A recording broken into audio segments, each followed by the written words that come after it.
Hello guys, this is your friend and we are back with a new fanfic. Which is what if Naruto Build Massive Harem with Tenten, Fuu Hinata and Female Haku, Part 2.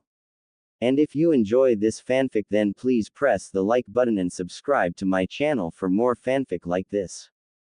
And now let's start the fanfic. The Sandaime Hokage stamped another document with his seal of approval. Damn it all. I'm getting too old for this shit. One of these days, I'm gonna burn it down for all the good this paperwork is. Introducing a break in his thoughts, the door opened a bit and his secretary poked her head inside. Hello Hokage-sama. I have brought more documents that was sent here seeking approval. Great. It seems that's all my secretary is good for. To bring more paperwork. Just when I thought I was almost done. His secretary finished pushing the door open with her rear and turned around, revealing a double armful of folders of paperwork. She placed them on his desk and made her remark. Also, Hokage-sama, Uzumaki is also here to see you. Uzumaki. You can send him in. Right away, Hokage-sama. She made her way outside and told the boy outside to go in. Soon enough he did. Hi-ya Gigi. The boy said boisterously, I need a favor. The Hokage stared at the individual in front of him, trying to figure out if he was getting cataracts or if he was really seeing the Uzumaki. Gigi. Hiruzen cleared his throat. Yes. Hello Naruto-kun. I must say, your new look is a vast improvement. Congratulations. What inspired the change? The boy faltered a little before composing himself. I just decided that I was unprepared for the ninja world before. And you are now? Hiruzen asked curiously. He tried to think of a safe response. Well, I guess I'm less unprepared. So what is it that you need, Naruto-kun? Hiruzen asked, puffing on his pipe. Normally, Naruto would come to get his allowance from him, or hide from Anbu he pranked. The latter wouldn't work anyway. But he had to concede the truth. If Naruto used his allowance to buy his new gear, it was money well spent. It's about the exams tomorrow. What about them? I can't do the Bunshin no Jutsu, Gigi. How so? Are they not battle viable, or that you can't make number necessary? He knew the actual problem. He was actually testing Naruto's knowledge of his handicap. I don't have the necessary chakra control to make only a few. I have to make dozens. If I don't, the jutsu will be far from sufficiently successful, Naruto explained. Basically, those academy teachers want something that I can't give. Sarutobi studied the whiskered boy in front of him. His vocabulary has improved, as well as his knowledge of his drawbacks. He's also more settled and refined, somewhat. He's matured, but when? Is it due to his childhood abuse that sped it up? But I saw him last week and he was still behaving like a cheeky brat. Something happened between now and then. Perhaps the stress of the genin exams had caused it. But he's normally too headstrong to ask for help. I wonder. I'm sorry Naruto. There are no known control exercises that could help, at least, none that can work overnight, not to mention that there's a reason why Junin don't perform that particular jutsu. I acknowledge that it's very difficult on their high chakra reserves, as well as being next to useless in battle, being only illusions that cast no shadow of their own. Then why are we learning it? Naruto asked, frustrated. It's because it's a genin level technique. They are considered that because if you cannot perform them at that level then you are not considered worthy of being a ninja. However, after enough progress, genin will pick up higher level clones from their Junin instructors like elemental bunshins. By the time you reach Junin, you pick up the shadow clone jutsu. Those have a lot of potential. But it is a forbidden jutsu, severely taxing on chakra reserves. The jutsu splits up your chakra evenly among the clones, so the more you create the more dangerous it is, as if you create 10 or a dozen, your reserves will be reduced to a 10th or a 12th of its original capacity. A true double-edged sword. Not to mention the mental issues from received memories when they disperse. Are you still following? Yeah, I'm still following. Were you expecting me to fall asleep or something? Yes, I did. If what you're saying is true, then why not teach me a higher Bunshin technique?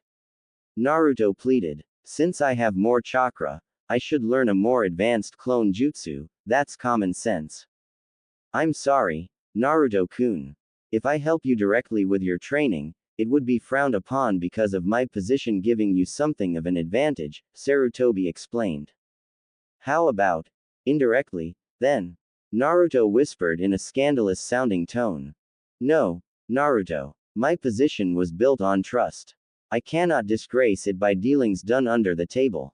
Naruto was disappointed. Ah, what? Isn't that what being a ninja is all about? Gotta pull a little sneaky from time to time, am I right? Seeing the man's frown made the boy deflate. Huh, what if you find some way for me to make more than the ruled 3? Can't that work? I don't predict much good coming from that Naruto. It would show me making a special case for you, another example of favoritism. I cannot do anything within my power to help. Perhaps you could ask them tomorrow. The only other solution points to that of you requesting a Junin or Chunin's help to teach you a new Bunshin technique. I recommend curry favoring one right now. Now it was Naruto's face to show how upset he was, despite trying his best to hide it. He knew that the Hokage wanted what was best for him, even though this was probably one of the worst things he'd ever done to him, that is, not helping him in the way he should've. I guess so. Thanks Gigi. You're welcome, Naruto-kun. Naruto made his exit and shut the door behind him. Sarutobi released a huge sigh. The aged Sandaime returned to his paperwork, yet unable to think of anything else than seeing the boy's disappointed and accusing expression. Accusing him of sabotage and neglect. Most likely guilty. He was especially guilty of not trying more. X=X=X=. Well, at least you tried. I know. But none of the higher-ups wanted to train me. Probably because of my status. Didn't know I was discriminated by them too. So many excuses. Busy. Late. Don't feel like it. Sick relatives. Naruto was growing angrier with each excuse he repeated. Quote exclamation mark. We'll show them, Kyuubi. Why are we even trying to get on a team, anyway? Just to have one of these Junin pricks order us around. He exclaimed the last question, exasperated almost to the point of tears. My teammates probably won't even work with me. Each expletive growing louder than the last. He kicked down his dilapidated dining room table and it fell over, collapsing in pieces. He finally huddled in the corner of the room, crying. Why? He sobbed. I don't even want that damn hat anymore. To be leader of a village like this. They all hate me. Look, Naruto, the Kyuubi slipped and called Naruto by name, a rarity in itself. The distraught boy barely noticed in his emotional state. Yeah. You know what you want. You want to kill a scumming bastard who wants to eat your goddamn brains just to get your Kekai Genkai, and if he isn't wiped out, a lot of people are gonna die. You want to become someone that people can look up to, not necessarily the Hokage. You want to get powerful to do everything you want. And if you are going to allow a simple Bunshin to stand in your way of that ambition, you're not Naruto. You're just a washed-up wuss who gave up. Now get the up and grow a backbone. Naruto, who had been listening half-heartedly, restrained himself from laughing at the adverse temperaments in the attempted motivational speech but had his usual confidence and determination return, that was clear by merely looking at his eyes. That's right. He knew why he lived. If for nothing else, he wanted to avenge the death of his parents. That was his drive and he wasn't going to have some ignorant civilians and biased ninja stand in his way of that. If anything, they were the ones that pumped him full of the hate that made him want to take it out on his parents' killers. Thanks Kyuubi. I needed that. Kurama. Excuse me. That's my name, boy. My name is Kurama. I'm getting so damn sick of you calling my title as a name. Hey. Good night Kurama. Good night Naruto. X=X=X=. Next. Uchiha Sasuke. The instructor announced. Said boy frowned and stood. Finally, it was his turn.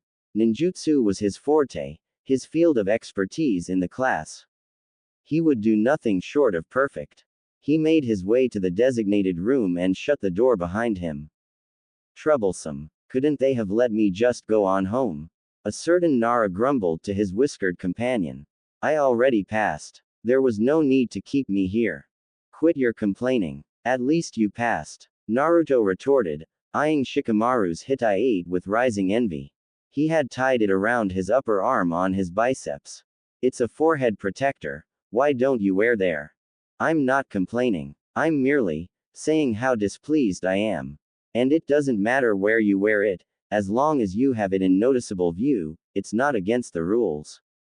And what do you mean? At least I passed. Practically everyone passed. Only you and Ino are left. Troublesome. I'm saying that because there is a high chance I won't. You seemed confident doing the written exam, which is unusual for you, I might add, aced taijutsu with Sasuke and Kiba. All that's left is ninjutsu, and that's a breeze. Even I didn't complain doing that. Fortune smiles on the lazy, Naruto bemoaned. The door opened again to reveal a raven-haired youth sporting his Hitai-8 on his forehead. He smirked and reclaimed his seat. Almost as soon as he did, fangirls surrounded him. It only served to make him drop the smirk for a look of slight exasperation. Next, Uzumaki Naruto. Naruto heaved himself up and steeled himself. He went inside to see both Mizuki and Iruka sitting behind a desk, with a box with a few headbands in it. So close. Okay. Naruto. Please begin. Perform a henge. Anyone special? Naruto asked Iruka. Do anyone? Naruto placed his hand in a ram hand seal. Henge. He was surrounded by a thin layer of smoke. The smoke soon cleared to reveal a perfect version of Iruka. Naruto. Pay attention. Naruto shouted in his impersonation. Excellent. The yell was comical and unnecessary though. Iruka was displeased. Now to perform a kawarimi. Are you ready? Hi sensei. Iruka threw a Senbon needle at Naruto's foot and he instantly substituted for a chair. Very good. Naruto returned back to his place and waited for the words he didn't want to hear. Now, perform the Bunshin no Jutsu, 3 of them please. And yet so far, Iruka sensei, can I do more than 3? Mizuki spoke up for the first time. No you can't, Naruto. 3's the number set by the Academy's board. I see. So it's non-negotiable. No Naruto, they're not. Those are the rules. Prepared to fail, Naruto set his face in a grim expression. To Iruka, it was as if it were chiseled out of granite. Outside, 15 minutes later, Naruto watched the students jostle around with their parents. All were happy except for him. He could hear small exclamations of parents who claimed to be proud of their children who had passed their genin exam. Yeah, let them celebrate. They're gonna die out there in the real world. A ninja is just a guy who kills for money. That's what it boils down to. I don't think I would have been happy either way if I had passed. It's just a means to an end. But in order to be able to carry out my purposes, I need to become a ninja. I won't get to learn any more, and I can't get stronger. True. Hey, the Dobi didn't pass. What an idiot. Kiba shouted. He still kicked your yesterday Kiba. I'm out 15 Ryo because you lost. Shut up Roanna. I underestimated him. Naruto ignored him. If Kiba was trying to get a rise out of him, he was going to be disappointed. He wasn't going to start up any shenanigans, but if Kiba wanted to, he was going to put a stop to it. Hey dead last. Can't make a simple bunshin. You're such an idiot. Kiba taunted. No answer. Don't you hear me talking to you, dumbass? Still no answer. Kiba stomped up to Naruto and grabbed Naruto's shoulder. The Uzumaki took a deliberate deep breath in an effort to calm himself and failed. He'd had a very trying day. Take your hand off of my shoulder, Kiba. Naruto growled. He knew that it wasn't really Kiba's fault why he was acting like this. He was probably only feeling hyped up because he passed the exam and Naruto didn't, and he took it as a sign that he was actually better than Naruto at taijutsu and was aching for a rematch without any consideration for the means. Oh yeah, what are you going to do about it, dead last? Naruto grabbed the handle in his short holster. He was about to pull out the yet-to-be-discovered weapon out of it when he heard Mizuki's voice. Oi, Naruto, I want to have a word with you. He yelled, walking up to said boy. Inuzuka, go on home. I can still renounce your ninja status, you know. It's still early. Huh? The boy asked to clarify. He means it's not too late to take back your headband from you, mongrel, Naruto scoffed. What was that? Kiba yelled. Enough. Mizuki ordered. Kiba, leave. Kiba grudgingly let Naruto's shoulder go and left with his friends. He glanced back at Naruto with hate in his eyes as if to say, this isn't over. Naruto had a bored look in his eyes that spoke volumes of indifference. He turned his attention back to his teacher. What is it, Mizuki-sensei? Mizuki grinned. There is a way to still become a genin. A secondary exam, if you want to call it that. X equals X equals. Naruto landed on the branch neatly and leapt off to another in a ninja dash through the trees. He was doing rather well, he supposed. The better his time, the more time he had to read over the scroll. The Kyuubi caught the thought. You, of course, know that this is a trap. I know, but I'm sure you know why I went through with this. Hi, if you get caught, just blame it on the teacher and childish ignorance. Kurama, with my abilities, I can just read over the scroll and understand everything. With my memory, I'll remember everything, training myself for a long time. Nothing will go wrong. The Kyuubi did not answer. Nothing was going right. You just had to laugh at him, didn't you? It was funny. You are the nine-tailed fox. He yells at me. I mean, I know about you for what, 4 or 5 years now. What did he expect me to do? Keel over in shock and cry. And he accused me of being you. Naruto had to cover his mouth to keep from laughing out loud. Probably. But he is about to kill Iruka. You should do something though. Which technique have you learned already? I learned the shadow clone jutsu, elemental clones and exploding clones. Wait a minute. Naruto grew a huge grin that threatened to split his face in two. Bunshin Dabakua. I worry if you are still sane. Shut up Mizuki-tem. He's not like that. Yumino yelled, panting for breath. I'm gonna put you out of your misery, Iruka. You're only leading a pathetic existence, being a teacher to brats.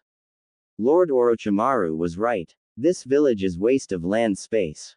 It ought to be destroyed, with the way paved for something more glorious. Naruto peeked from around the tree. Mizuki stood with a Fuma shuriken over Iruka who was struggling to even get to his knees. It did not look like an ideal situation for Iruka. That's it. I'm intervening. Naruto grabbed the handle of his tanto. Don't kill Mizuki. It seems that he might have information on Orochimaru. The Nine Tails warned. This is going to be a whole lot harder if I'm not going for a killing blow.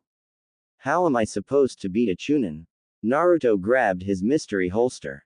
Just do it. If I think you're going to lose, I'll help you by using the feral state. Naruto created a cage bunshin next to him and told it to henge into the Hokage. Go flank around, he whispered. The clone left to do as it were told as Naruto jumped out of the tree to land before the Chunin. Oi, Mizuki, so you think I'm the Kyuubi, huh? He yelled at the betrayer. What? You should have just run away, brat. He yelled back, momentarily stopped in his process of disposing of Iruka. If you really think I'm the nine-tailed fox demon, shouldn't you be running away? Oi, Kurama, I need some help with killing intent. The Biju complied and channeled his concentrated killing intent at the ninja criminal to the point that of making him fall to his knees, but he fought it, soon regaining control of his legs. I'm used to Lord Orochimaru's killing intent. Yours doesn't even come close. Mizuki strained through gritted teeth. Naruto frowned. Damn, maybe it's because Kurama has to channel it through me, the reasons it's not as strong as it should be. Mizuki, what is the meaning of this? What are you doing with Iruka-san? The silver-haired Chunin paled when he heard the Hokage's voice. He turned around slowly to see Hiruzen, frowning like a thundercloud. After looking closer, Mizuki did a bit of a double take and grinned. Nice try, Naruto. I see that it's just a henge. But even so, how did he do that? He can't do a bunshin and bunshin can't talk or be hidden under henge. He must have learned a bunshin technique from the scroll. But which one's a clone? He took 2 kunai and threw them at blurring speeds at both Narutos. Both exploded into smoke. One into nothing, one into a log. Cage bunshin. Impressive. But I'm a chunin. You're not even a genin. He yelled, looking up into the trees. He got no answer to his taunt. If you don't come back, I'll kill Iruka. He still heard nothing except for a stray owl, hooting its cry. Deciding to make good on his threat, he looked down again while taking out a kunai. He gawked. Iruka wasn't there. What's the matter? The ethereal-sounding voice seemed to come from everywhere. Where are you? I'm going to gut you like a fish. The chunin yelled. All right, I'm coming, Naruto said, as if in multiple voices. We're all coming. Before Mizuki could react to the fact that Naruto referred to himself in plural third person, 50 clones came into the clearing. As if on cue, they all grasped the secondary weapons on their waists. They all withdrew the handles at the same time and swiped it down rapidly, the weapon extending itself into a telescoping baton. They all assumed Naruto's taijutsu stance as they readied themselves. Mizuki was feeling overwhelmed, but he didn't let it show. Get him. The clones charged the traitor, bomb rushing him. Mizuki took out a kunai in each hand and prepared to defend himself. He swiped at the closest clone and he puffed away into smoke. Seeing a clone about to strike him in the face, he dropped to his knees, letting the clone strike another of his brethren. He threw one of his kunai at a very suspicious-looking clone that seemed inactive, smirking in satisfaction when he saw it bleed. All the clones dispelled. I knew you were the one. You didn't try to fight like everyone else. Mizuki walked up to the collapsed boy who was holding his chest. Mizuki readied his last kunai and chucked it at Naruto's throat, grinning in satisfaction when he saw the boy begin to bleed out. There was momentary pause before Naruto seemed to lose color in every fiber of his being before he fell apart into water. Water bunshin. Immediately following, an Iowa clone dropped out of the trees onto the baffled chunin with only his knees onto Mizuki's shoulders and then dispersing into rocks, further injuring the man. With the silver-haired man crying out in pain, yet another voice sounded from behind him. Futon. Datapa. Wind release. Great breakthrough, a massive and powerful wind from a clone blew the man away towards the real boy. He couldn't stop his motion when he saw the Uzumaki take out his baton and tightened his grip on it. No. Mizuki realized what was about to happen. Naruto sidestepped and clocked the silver-haired man with the baton with a devastating clothesline move, shattering his jaw. Mizuki's legs flew forward in front of him and the man landed on his back, out cold. Naruto sighed. It was finally finished. He created some cage bunshin that each carried the man by a limb. He was joined by 2 more cage bunshin that had Iruka leaning on his shoulder and another who had the forbidden scroll of seals. They walked back to the village, not one word passing between them. X equals X equals. Hiruzen sighed and put away the ball. He had seen enough. They were almost here anyway. He had felt disappointed when he had learnt that Naruto didn't pass his exam, but he wasn't surprised. The genin exams were practically rigged against him and creating weak genin in the process. He couldn't help him. But somewhere along the line, he felt that he should have done more to help Naruto. But how did Naruto learn those fighting skills, the jutsu? Someone was helping him but he did not know who. Or rather, he did not know of anyone willing to teach the pariah of the village a jutsu of any kind. A few knocks came at the door. Hiruzen sighed. Come in Iruka-san, Naruto-kun. The door opened to reveal said people who one of which dispelled his clones carrying Mizuki. The action dropped the traitor unceremoniously to the floor. Sarutobi sensed his Anbu about to attack so he diverted them by ordering them to carry the unconscious man to Morino Ibiki at torture and interrogations. They disappeared with the captured man, akin to nothing more than spirits. Hokage-sama, it's been a long night for me, I would like to return home, or go to a hospital, and I may have injured something. The Chunin requested. Very well, Iruka. You may go. The Chunin was about to go when he hesitated. Naruto.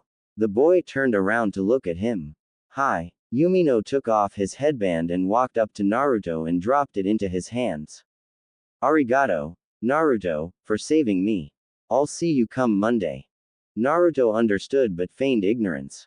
Monday? He asked. Hi. Congratulations, Naruto. You're now a ninja, Iruka said with a smile. Naruto didn't mirror the countenance. Come on, Naruto, smile a little. Why don't you put it on? Put it on your forehead, let's see how it looks. Sarutobi asked. I would rather not. I have an embarrassing scar there. Naruto said. Iruka thought back to the day before concerning the goggles fiasco. I see. Okay. He affirmed to him, not wanting to affront or offend the Uzumaki. When you're at home, then. Sarutobi, on the other hand, wasn't convinced. For as long as he knew Naruto, he didn't scar easily, especially with his condition, that of being a Jinchuriki. Nothing short of a branding would scar him. Naruto, you're among friends. Please try it on. Aren't you excited? You're a step closer to being Hokage. I would rather not, Hokage-sama. Naruto glared. Hiruzen was surprised. He had expected Naruto to be bouncing off the walls. But he was practically behaving like a branch Hyuga, firm, glaring, hiding his forehead and all that. However, he didn't press the issue. That's fine, Naruto. I will respect your privacy. Naruto nodded. May I leave as well? It's been ups and downs all day today, and I'm exhausted. Sarutobi frowned. There's that attitude again. That would serve everyone well, Naruto. You may come in tomorrow at 10 am to report what happened. Naruto gave a slow nod. Alright, Hokage-sama. Tomorrow. Naruto left and shut the door behind him. As he left, Kurama shrugged inside the seal. So you're a ninja now, huh? I thought you would be doing cartwheels right now. Not now, Kurama. I just want to sleep. And so he did, without even realizing he was being watched. Like a shadow, Ito followed him for a bit longer, before disappearing like the non-existent ghost he tended to be. Hiruzen Sarutobi sighed. He had completed hearing the story from both Naruto and Iruka's point of view an hour ago, and considering how he had been watching the whole development using his crystal ball technique, he knew that they did not omit any details. Because of that damned defector Mizuki, Naruto is now fully aware of his Jinchuriki status.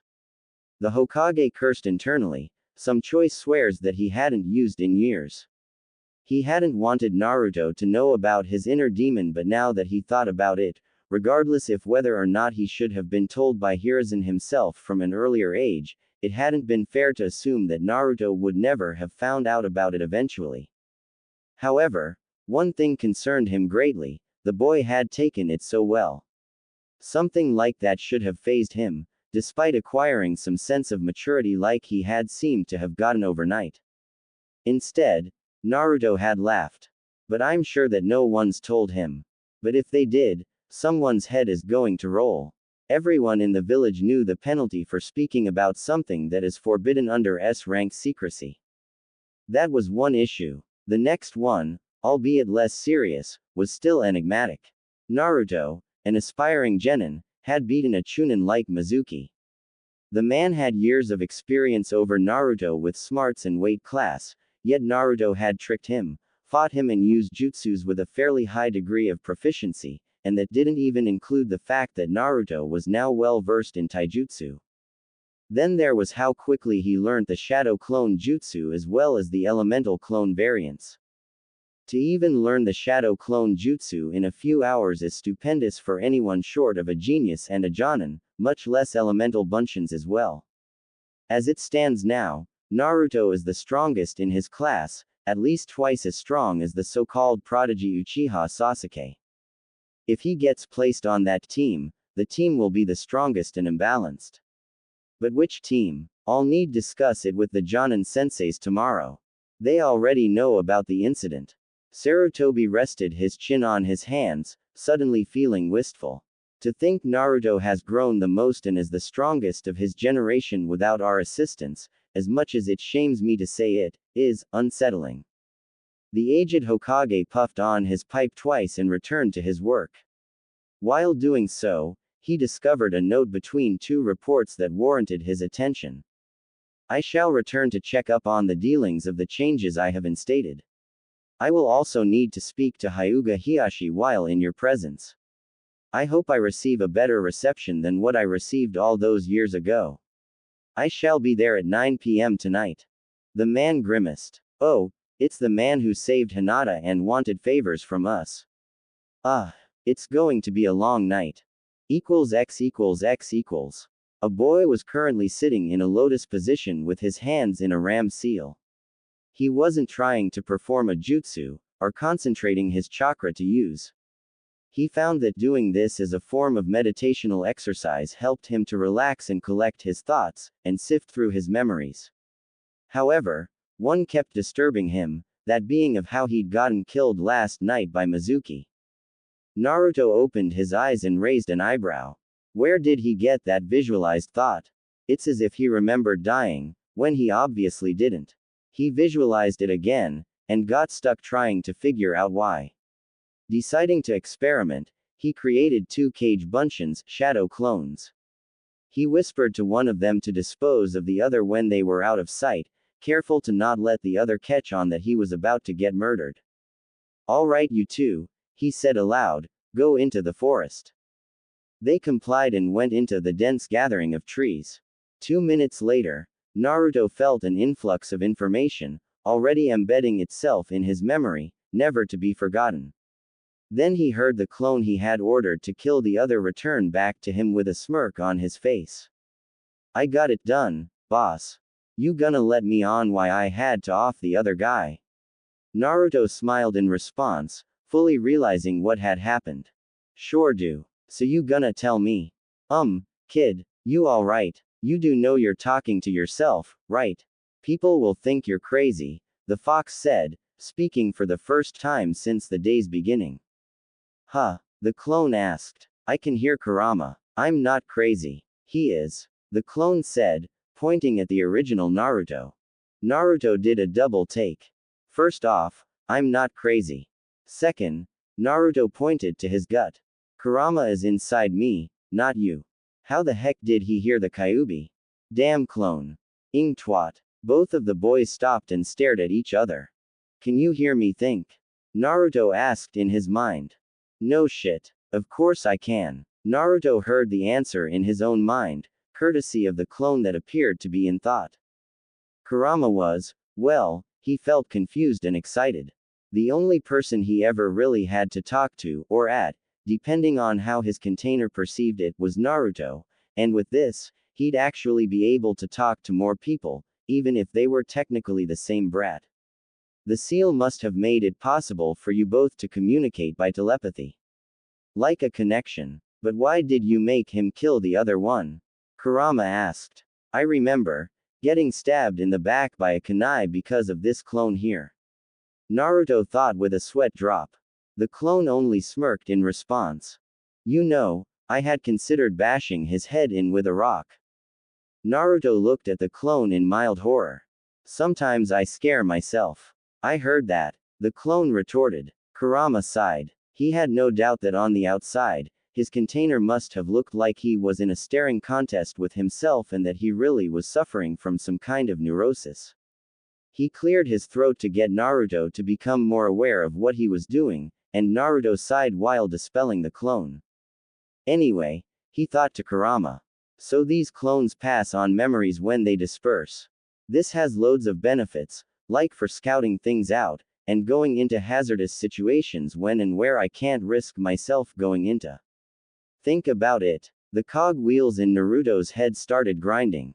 I could be my own team. Not a registered team, but one I have in case my so-called future teammates let me down. This must be an answer to my prayers. A team that you could rely on, one that is expendable and able to communicate through literal speech. But a team would need diverse talents. Not everyone exactly the same. So it's not an ideal team. The kitsune replied. A team of people, that is, you, could be skilled, but it'd have a lot of problems with versatility. Just think about it. If they can pass on memories, they might be able to pass on several forms of progress. Or even my elemental clones. Each elemental clone might be able to train affinities until they become strong, and pass them to me upon dispelling. You're the one who helps me to make those clones anyway, since you're the one who knows what the hell chakra is, what kind of yin and yang composes it and can recreate it. You could make the elemental versions of the shadow clones. Sounds viable theoretically. Perhaps I could even use my own Biju chakra and vitality to make the clones longer lasting. Imagine, like you said, you could even have these clones training by using clones themselves. When the important clones dispel, you could gain years upon years of training, all in a month or two. I like it, the boy exclaimed. We won't need the village's mediocre team. We'll do it ourselves. But what will we call ourselves? Wait, do we need to give ourselves a name? He hesitated a bit, before making up his mind. Yeah, we'll name ourselves. The great fox thought for a moment. The idiot and his clones? He asked humorously. No, the boy was not amused. How about the tenacious 13? He asked after a while of thought. Before Kurama could ask why the name, Naruto went on to explain. 13 aspects. Clones with different aspects. Each clone will focus on one of each specialty that comes with being a shinobi.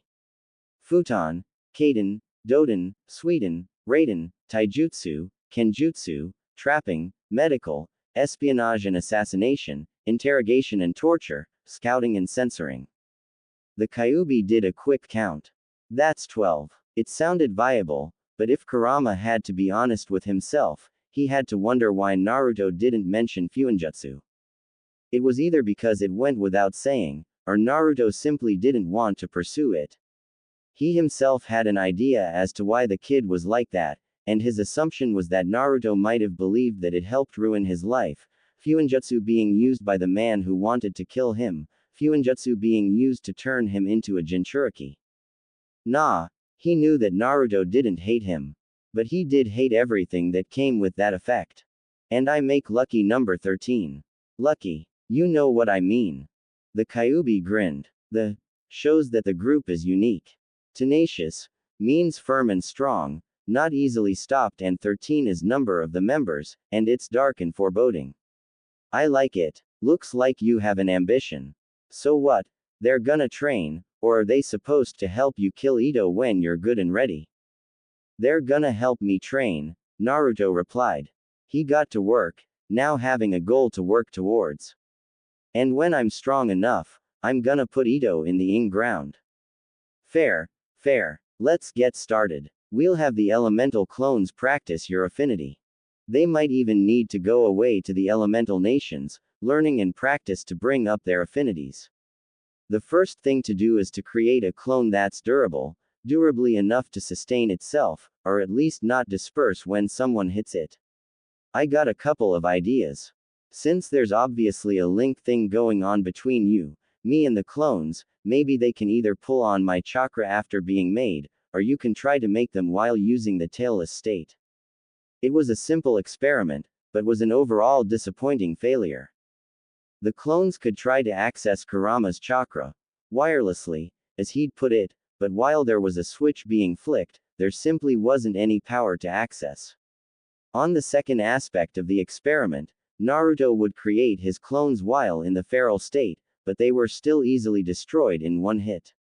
He didn't even have long to put this through trial, as there was always the risk of alarming the whole village that the Kyuubi's chakra was being used. There is still another alternative. You gotta allow me to take over and create a shadow clone with your chakra with my unadulterated chakra as its core. No, don't interrupt me, brat. I know that it'd scare the shit out of everyone in the entire village. We just have to leave the village first and do it at first convenience when alone. Naruto grumbled heatedly in disappointment. Alright, fine. I guess we'll just move on to improve our general training then. I have it all planned out. The taijutsu I use, which I inspired you to create by being passively aggressive. Yeah, you egotistical prick. It relies mainly on dodging, countering and parrying with the Tanto, but I'm gonna need one that revolves around me going on the offensive. All I really need is an attacking stance and then extend that into new katas for later. I'll try to design it later. Perhaps it will come to me then. But now, I need to knowledge. Whoa, whoa, whoa.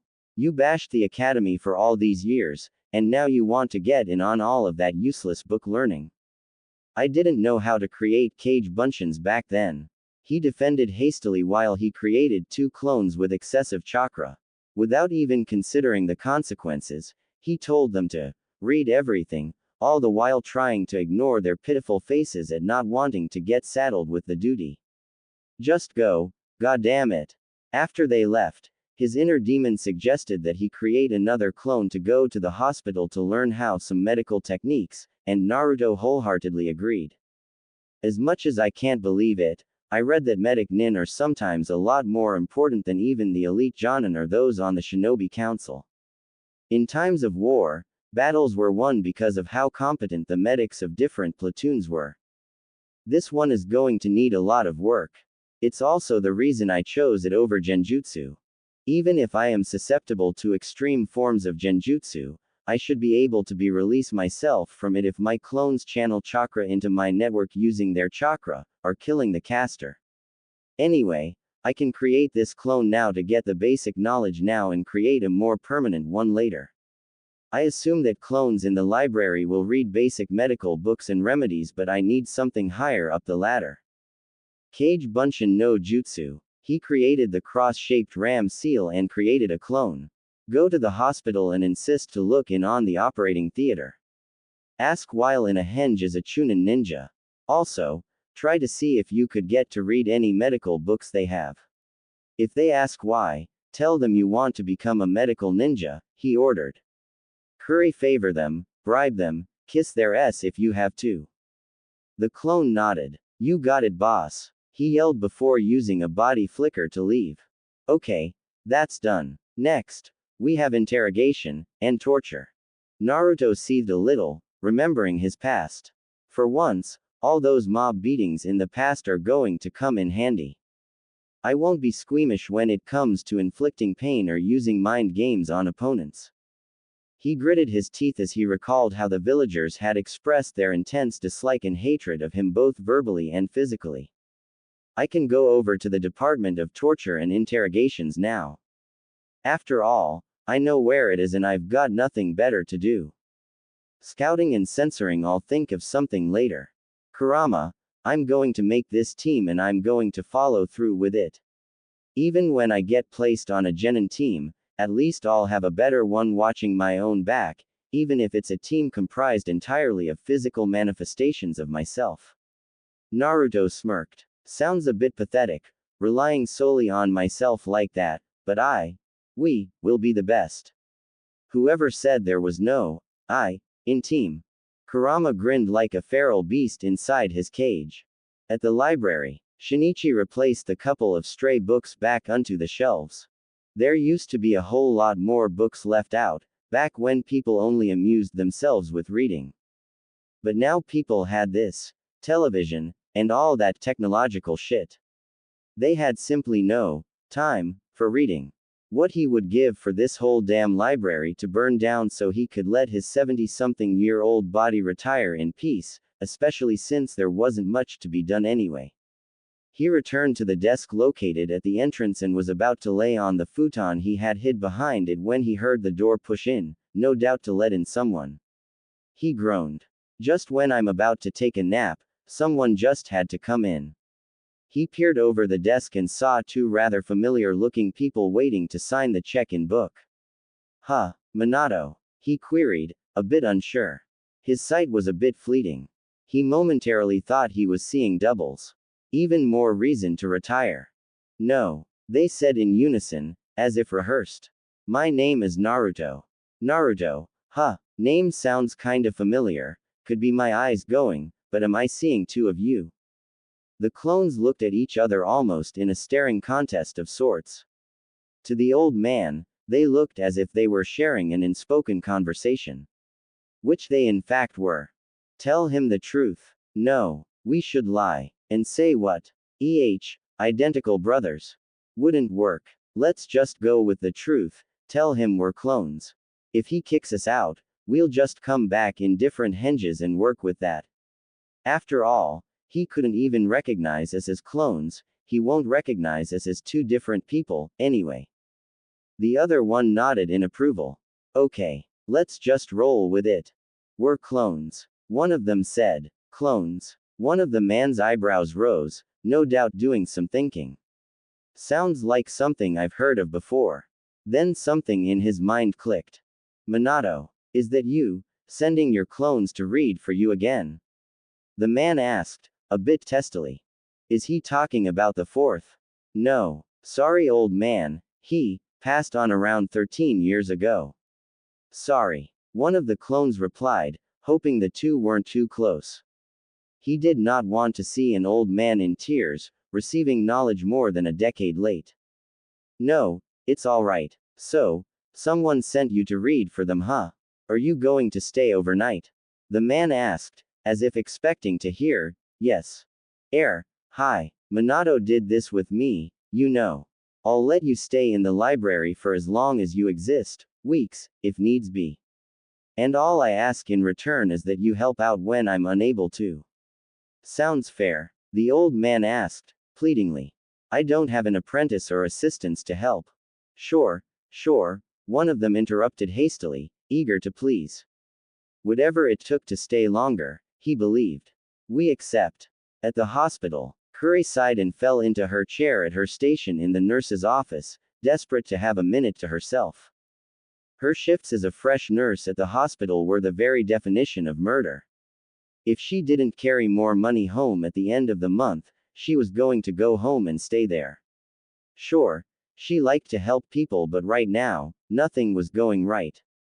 As if it was the devil's way of adding an extra straw to break her back, the air conditioning unit sputtered and suddenly died. She went over to it and fiddled with its dials, but nothing worked. She banged it, pleaded with it, threatened it, but nothing worked. She swore under her breath, just barely audible to keep the head nurse from hearing her profanity. After a while, she gave up and went downstairs. If she couldn't get comfortable indoors, she would simply try sitting out in the small garden at the back, she mused. One's as good as the other.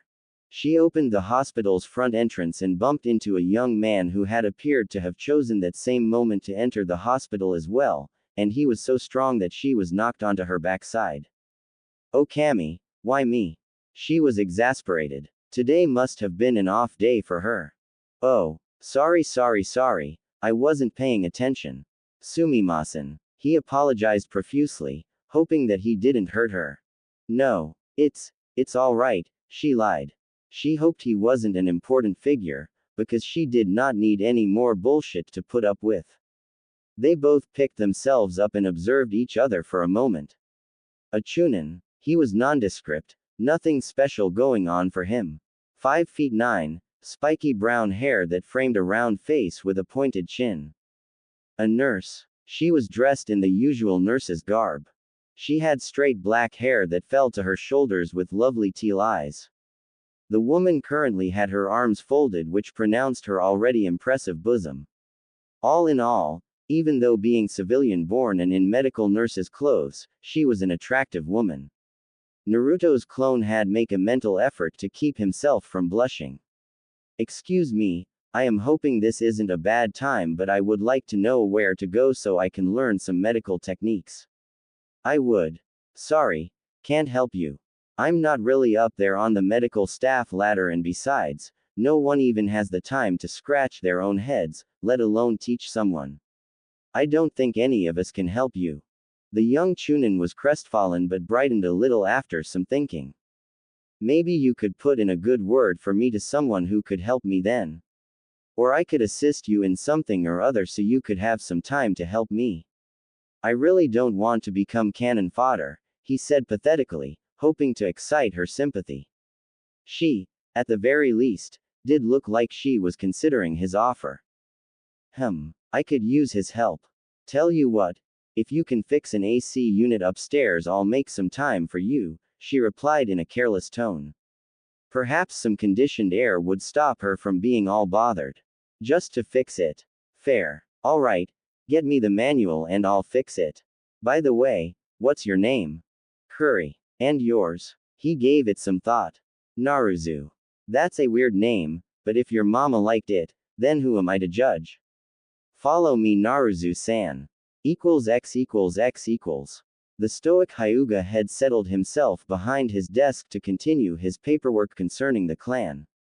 His daughter had finally left him to go train with her sister. So she broke it down. I never once thought that her feelings for the young Uzumaki would even break her shy personality, even if it was only for an isolated incident one-time thing. She broke his door in her concern for him.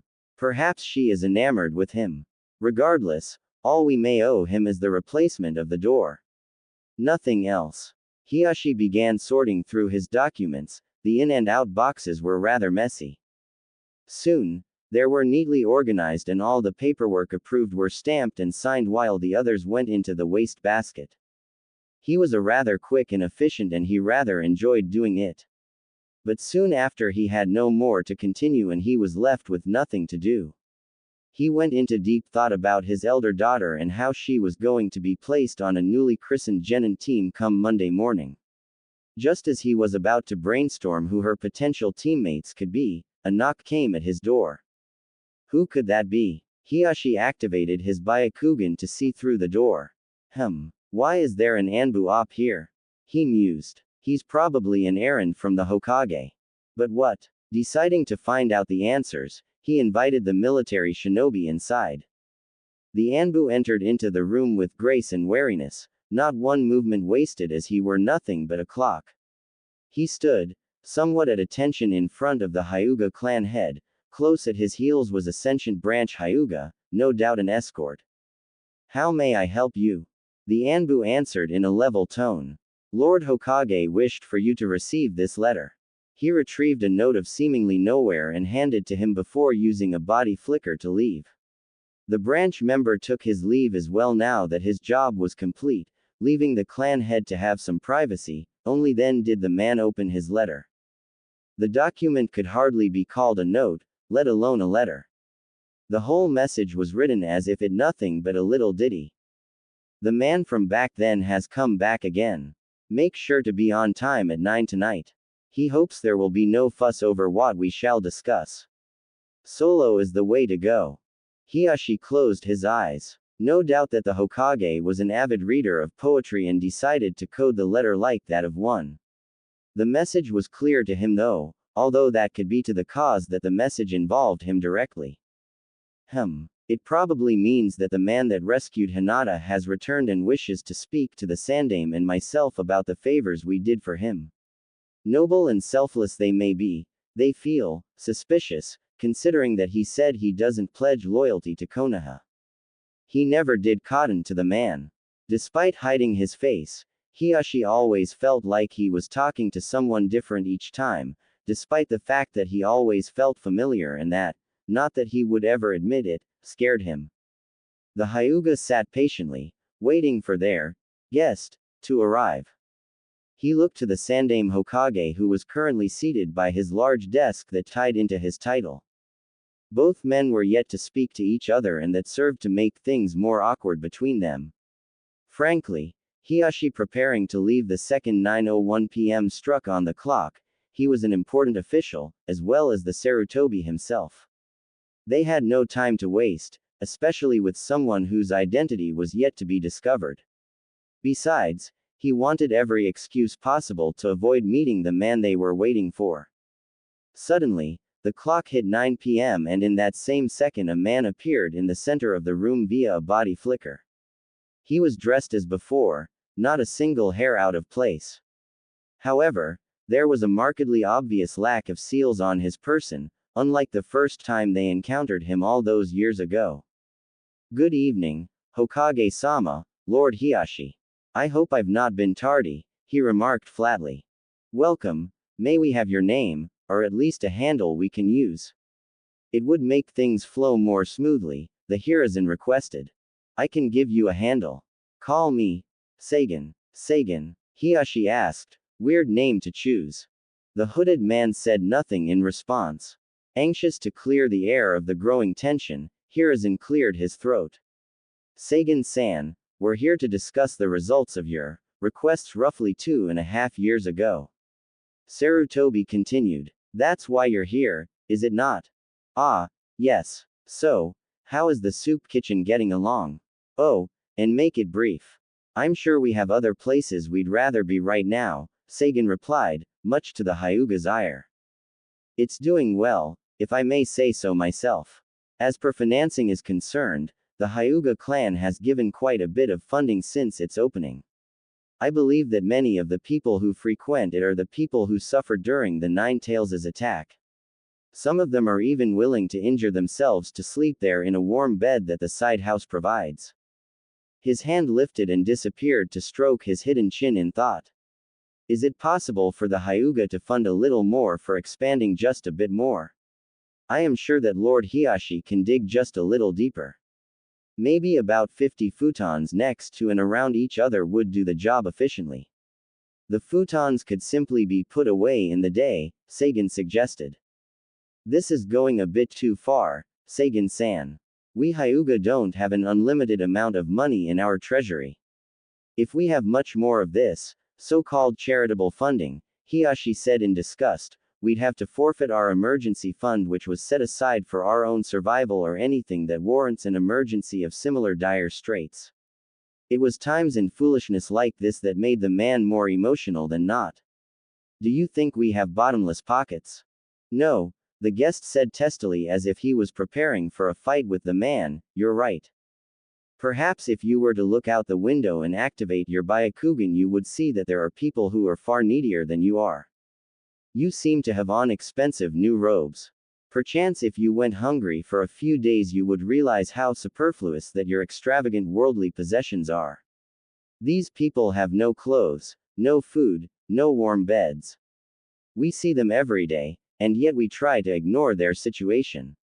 So you are hesitant. Perhaps if you were to have lost more than just your first heiress Lady Hinata you would have been giving a lot more in gratitude. I suppose it can't be helped. Hiyashi seemed regretful all of a sudden. He didn't mean to say what the man was interpreting. Are you implying that I don't care for my own village or its denizens? I do, but you're not even a resident, and if you care that much for the leaf, I don't see you rearing up to lift a hand to help it yourself. Fair accusation. I'll release you from any debt you owe me, since you feel that you've done enough. I will give you a new proposition. I will do the Hyuga clan one service, a mission if you will, into any situation, no matter how underhanded, futile or suicidal it may be, but only if you're willing to invest more into what should have been your civil duty, Sagan spat. Do we have accordance? How can I be sure you will get the job done if I go through with this? The clan head was skeptical, not missing the man's disgust. As much as I dislike boasting, I am very confident in my skills, and you know that I've faced off against the ambassador from Kumo and your Anbu without an ounce of effort. Then there's my durability, chakra capacity and, something else. I cannot reveal any more. You get the idea. I am still doubtful. You should still be ashamed, having to be bought to help the less fortunate. I merely used the incident all those years ago to help both of you to have some humanitarian ideals, if not for the benefit of all, then even for the benefit for one person, isn't that enough? And yet, you refuse my offer. His rebuke was stinging. I suppose that's true, Hiyashi admitted to himself. He'd never really taken the riff-raff of the village into regard before. It was also pleasing to see Hitomi happy with his charitable actions be it willing or not. Even more so, she had been taking her own action, and what was worse was that if it should be that he didn't accept Sagan's offer now, she'd drain his private accounts to continue. Besides, not all of his own likely future dirty work had to risk a Hyuga. I accept, Sagan-san. Hope you don't regret it. In response, the enigmatic man reached into his coat and retrieved a sheet of paper with a seal on it. This is a summoning seal. Simply lay it on the ground and focus your chakra into it. I will appear in a matter of seconds. He then gave it to the emotionless Hyuga, who put it away carefully. The Hokage looked on at the development with an approving nod. So you're familiar with fuinjutsu? I like to dabble in everything. Moving on. What of the orphanage? The orphanage, it's doing well at the moment. It has roughly 50 children at present. It doesn't seem to be growing. That's actually a good thing. Having fewer orphans, that is. It was usually higher, Sagan stated, sounding relieved, showing true emotion in his tone for the first time. I remember that its conception attracted all of its present occupants within only a few days. The Sarutobi clan has made it per your instructions and it has helped to keep such children off the streets. The Hokage smiled. I have visited the children myself, but I have not told them that it was you who wanted it built. If I told them you were, and that you were here. Perhaps another time, one with more convenience and less risks, Sagan interrupted. But the orphanage is starting to dilapidate a little. It's nothing my clan cannot assist with, of course. It would serve me well to continue funding the orphanage, nothing's wrong. But your concern for the orphans had demonstrated how little my concern had been for the village's future generation was. So you have concern for them now? Sagan asked in a weird tone, one that suggested that he knew and believed differently. All of them. You haven't neglected any. Sagan gave him one of the seals as well. I'm sure that you will most certainly use that in the near future, knowing the extensive variety of missions all ninja take. I think you should have one, just think so. The Hokage took it from him carefully and mused over it. Perhaps I'll get Jiraiya to look it over. Just think so, he thought ironically. It was for the fact that the man reminded him a lot of Ito, although he was reputedly wandering around the border of Suna right now. Ito was something of fuinjutsu expert, and if this was his, then he was basically leaving his identification card behind. If not, then he just happened to land a strong ninja in his back pocket. Win-win either way. Sagan made a show of stretching. Well, I'll be making my leave. Hiyashi-sama. Hi, the man answered. Don't waste it. And so the final word was said. Sagan left in a vermilion red body flicker, and made sure to leave no trail. X equals X equals. So yeah, you did me a solid, Kurama. 100 favors. How do you like the scenery in there now? Kurama sat down in the new mindscape. The general outlook had changed from bleary to cheery. Instead, the leaking pipes that had intercrossed a dark flooded sewer had been substituted for a grassy plain with a rather large tree in the middle that was big enough to shelter under, even if there were two of him. There was enough light but it carried no heat. Very comfortable. I like it, especially knowing that I earned it by doing those favors for 6 years. I know that it's Ito's rule and motto, but we both know that it's the truth.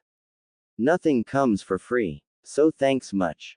Though the fox was markedly happier, Naruto still couldn't help but feel a little disgruntled. There were times I felt like you cheated me to get to 100 quicker. I'm a kitsune. Deal with it. I didn't want to put up with that shithole of a mindscape a day longer than I had to. Naruto rolled his eyes mentally. Whatever. Naruto walked into his classroom and took his seat quietly. Just as he got comfortable, he heard a shout. A certain boy couldn't leave damn well enough alone. Oi, dead last. This class today is only for those who passed. Kiba shouted, his high volume catching the attention of the whole class. And who the hell died to get you that hit I ate?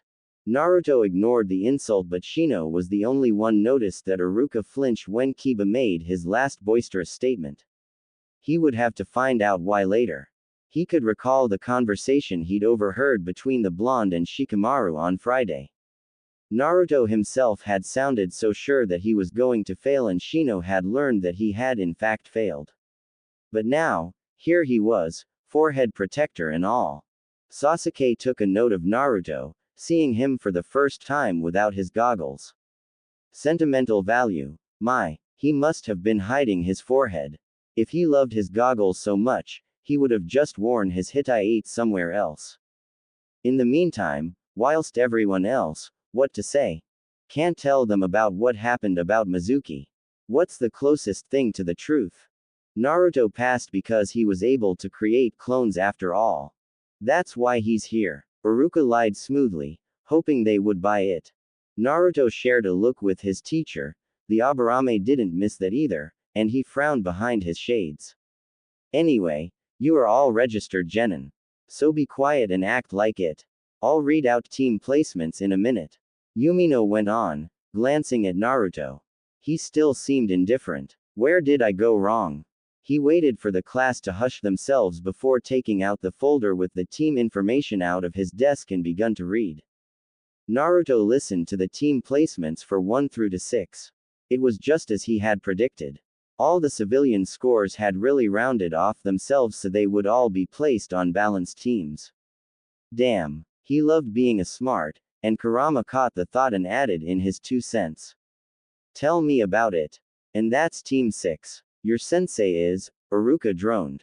Okay, Kurama. Let's see if I'm right about the rookie placements. Sakura Haruno, Kiba Inuzuka and Sasuke Uchiha will form Team 7. Your Jonin sensei is Kakashi Hatake. What the hell, Iruka sensei? How am I on the faggot and fangirls team? Can't I get to be on some other team? Kiba complained loudly. Sakura mumbled something about Inu idiots under her breath, and it wasn't too good either. The last, Uchiha was perhaps the most displeased of all. If anything, he would have wanted Naruto on his team, simply because he was showing himself more competent of late. Kiba, the teams were created by an average score. We create the teams based on average. Sakura and Sasuke had the best scores while yours was abysmal at best. If anything, they're picking up your slack. Frankly, if we didn't have either of the 2 rookies of the year, then you would have failed the program. Now be quiet. Iruka humiliated the Inuzuka while the class laughed at him. Kiba sat down again in disappointment while Naruto smirked, glad that Inuzuka was getting some comeuppance, though it was his own prodding that had led up to this. Meh, maybe he'll make it up to the guy later or something. Next squad will be composed of Shino Aburame, Hinata Hyuga. Time for the moment of truth Kurama. Quiet, I want to hear what he's saying. And Naruto Uzumaki. Your Jonin sensei is Kurenai Yuhi. You will compose Team 8. Well. Someone was right on the money. It seems to me that you do have a good head on your shoulders after all. Naruto sighed happily. He had hoped that Hinata would have ended up on his team, since he had decided last week that she was fine in his books. Was there any doubt? My friend, the doubt itself was bigger than my actual size. Team 9 is still in circulation. Team 10 is Shikamaru Nara, Choji Akamichi and Ino Yamanaka. Your Jonin sensei is Asuma Sarutobi. The Kitsune was surprised that Naruto was correct to the letter about his predictions. His analytical skills were impressive. You'll all wait for your Jonin senseis in room 4, Iruka continued. They will arrive just after lunch hour. You're all dismissed, and you have my blessings. He smiled at them all sadly, thinking about how his children were growing up. And good luck being the shinobis of the next generation. X equals. Has anyone ever heard of her before? Naruto put the question out to his teammates. Shino pushed up his glasses before responding. I believe that's she called the upcoming Genjutsu mistress of Konoha, he said simply. I know nothing else. Hi. She is a good friend of my K-Ka-san. Hinata stuttered a bit. Naruto's thoughts were already racing. Hey, Genjutsu you say, huh? At least I won't be susceptible to it anytime soon. You got my back with that, right Kurama? No, if I keep helping you, you won't really grow. Why start refusing help now? Naruto was confused. 1. Because it's the right thing to do. And I don't have to up to you anymore by doing favors. The first reason was enough. Naruto muttered. Excuse me. The Aburame lifted an eyebrow. Naruto caught himself quickly, realizing that he'd spoken out loud. Both reasons are enough. That's what I said. Shino was skeptical but didn't push it too much. As in, she is a genjutsu user and must be really skilled in it if she's dubbed as its mistress. That means that she will fight dominantly with it instead of other techniques. I see. Go on. And, Naruto pointed at Hinata who blushed a little. If she is on such good terms with your family, maybe you know who could tell us what kind of history this lady's got. I've been told from my Ka-chan that she was very good friends with Kurenai's father when they were on the same team, but he died in the Kyuubi's attack. She also has an intense dislike for perverts. Hinata said. Interesting. Anything else? He tapped his chin with a forefinger. No, Naruto-kun. This woman might probably hate me, she's gotta be in on the secret that you're sealed inside of me, Kurama. Naruto was already leery of his Jonin teacher, and couldn't shake the possibility that this team was already wrecked before he got a chance to create his own shinobi team once he left the village on mission. Maybe it would improve relations with our future sensei if I told her that you're apologetic for your actions. I was being manipulated by that Uchiha. It's not my fault. And besides, Ito could have done something to help the situation, but only made things worse. He killed the only two people who could stop me, your parents. Wouldn't hurt. Wouldn't really help either. What's done was done. As soon as he said this, the bell rung to signal the end of lunchtime and everyone filed inside to room 4. While there, everyone waited for their own senseis in their own way. Some napped, some muttered to their ninja creatures, and yet some others just sat and imagined what their future instructors would be like. Soon, there were only 3 teams left who were still waiting when the door was pushed in by 2 people. The female of the 2 had a fair complexion and she had very distinct red eyes, which were complemented by purple eye shadow and red lipstick. She possessed long black hair that reached her upper back. She had on mesh armor that was easily visible through her clothing, and only one sleeve that went in tandem with bandages that wrapped from her upper torso to her knees. The man was fairly tall with a somewhat brown complexion with brown eyes, short spiky black hair and a beard. His standard Jonin jacket had bandages around the sleeves and around his waist. He had on a sash with the kanji for fire on it. Teammate? The woman asked. She threw a harsh look at the Uzumaki that everyone noticed. Naruto's eyes widened in recognition, and a loud and silent "no" was on his lips. It was grim. My name is Kurenai Yuhi. I will be your Jonin sensei. Meet me in the... No. Someone exclaimed, slamming his hands on the desk and stood. Everyone turned to take notice of the yeller, none other than Naruto himself. I want no part of this team if it means having to put up with her being my sensei. Kurenai was silent. She didn't seem at all surprised to hear this outburst, and this troubled Hinata. She also surprised to see Naruto behave in such a manner. He was cheeky at times, but never an outright rebel. Naruto-san, what is wrong? Shino asked. Nothing is wrong, Naruto said through clenched teeth. Everything is peachy and perfect. Just perfect. Alright brat, what's your damage? Why don't you want her for your sensei?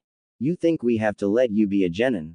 The man said. Don't have to tell them about our own tests yet. Actually, yes, you do have to let me be a genin. After all, if Kuma were to attack Konoha with a couple of Jinchurikis, Naruto trailed off. He knew about the S-ranked secret. The Jonin got the message. Their expressions grew cold. The students didn't understand a thing that was going on. Asuma. Let's not waste time with him. Just let him be. Kurenai enjoined to the now named Asuma. What?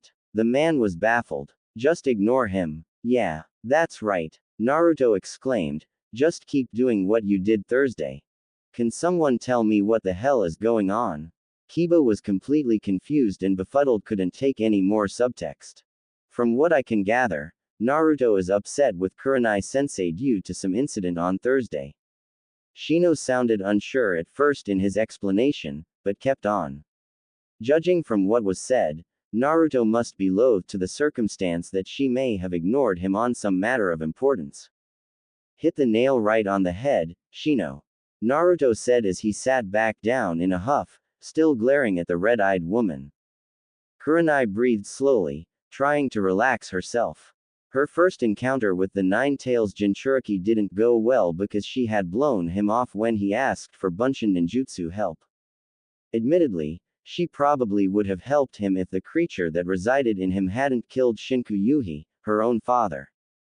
What's worse, she didn't even want him on her team, but his scores had perfectly rounded off the other students' scores, ending up being second to last in his class, despite reports of him being the strongest genin of his generation straight from the Hokage's mouth.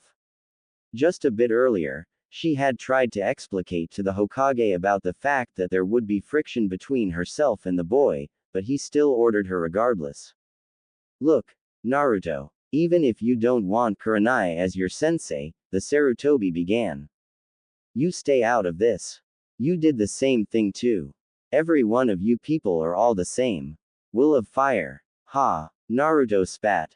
Suddenly, disappearing and reappearing, the offended Jonin was in front of Naruto and lifted him by his shirt collar. You will show respect to your superiors, brat.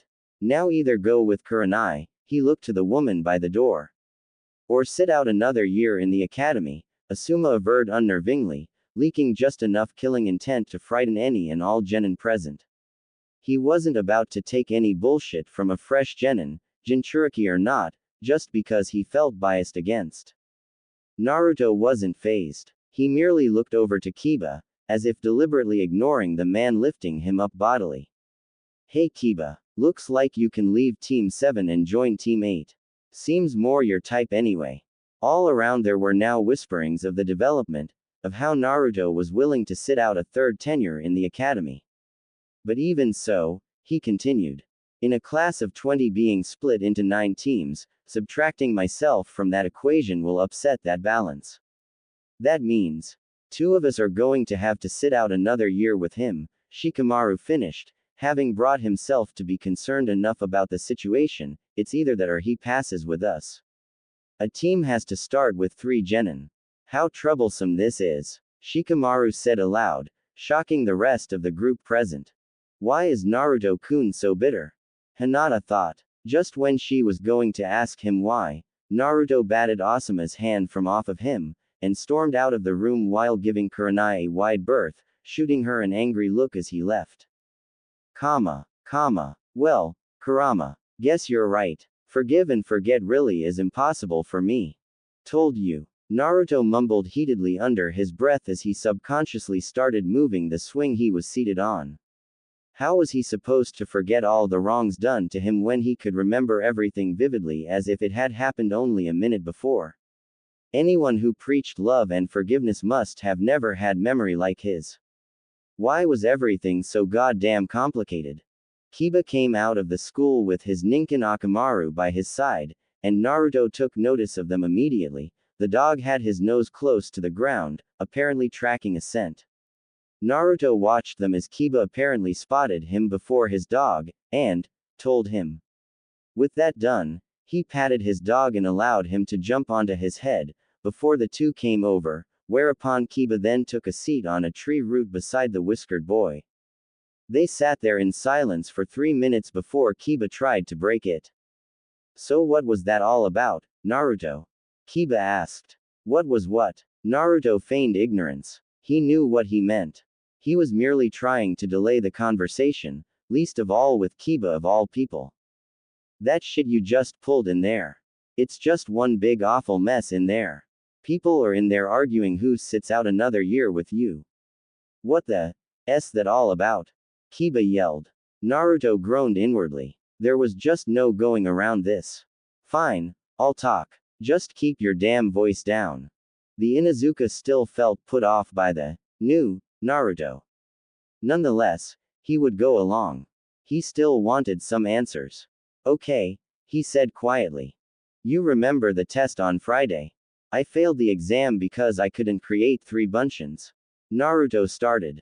Yeah, who could forget that? You're the only who failed that. Kiba chuckled.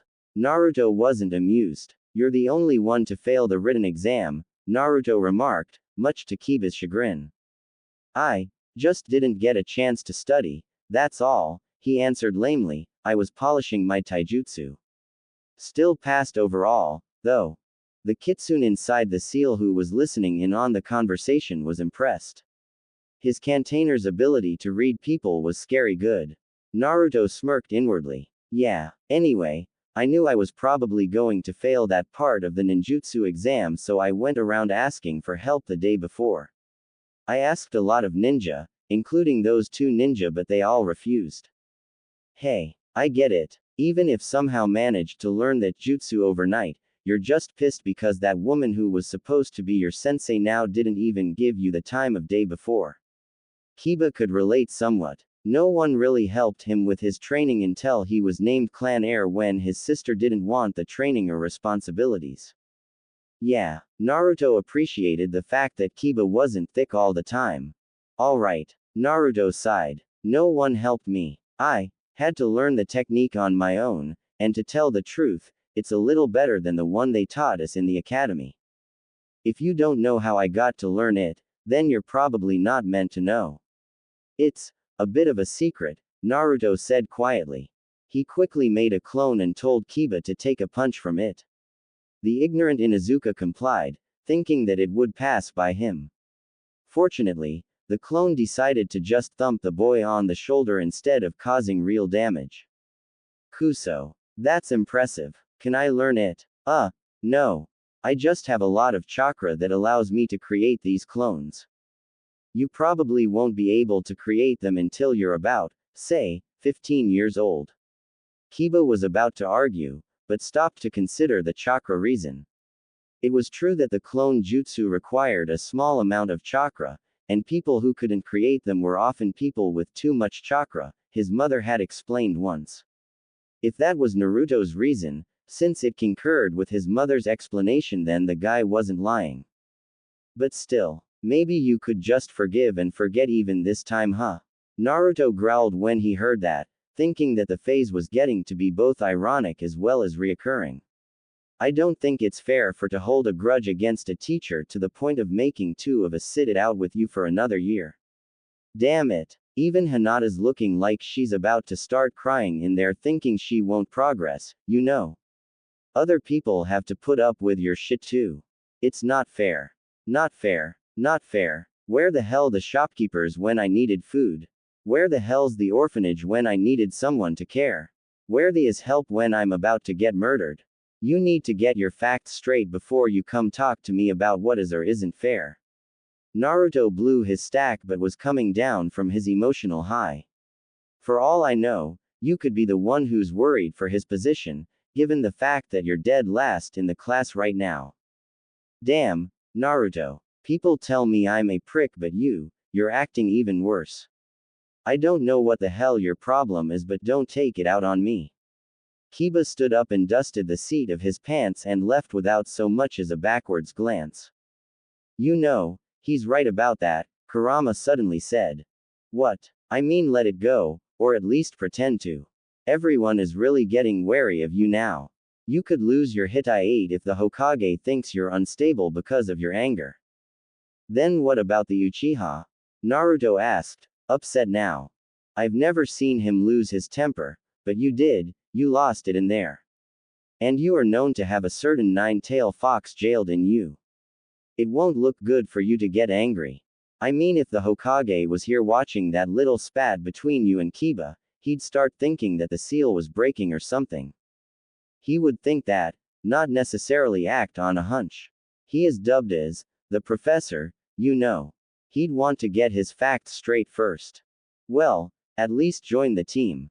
You're depriving your teammates of a chance to further their careers, the fox argued. I'm postponing their deaths. You're starting to sound really selfish. Me? Selfish? Am I being judged by a Biju who nearly leveled the whole village? Naruto grumbled. Be that as it may, just join the team. You can quit it at any time. Yeah, I don't do quitting. That's not my thing. Fine. You can leave the team or threaten to leave the ninja program. After all, to lose their own Jinchuriki would make them lose an edge in heavy conflict, and they could straighten that Yuhi woman if she doesn't live up to your expectations. Maybe, it's not as if people like you enough to do something like this for your sake, but it's something that is worth thinking about. Naruto did stop to think about that suggestion. It sounded reasonable. If worse came to worst, they would simply replace the sensei or put him on another team. He knew that life in the village didn't stop just because he failed his exam, but there had to be some important people who would stop to consider his situation, right? Alright, but let me see what's happening first. I'll send a clone. Just go as yourself. But, go. Kurama roared. Reluctantly, Naruto went back inside the school and made his way back to class. He knew that they couldn't try to harm him. If they did, they'd find out just how much strength he really had. He pushed open the door to see Kurenai sitting beside Hinata, who was looking rather disheveled alongside Shino. Team 7 seated themselves on the far side of the room, but Team 10 and that supposed Asuma man was gone.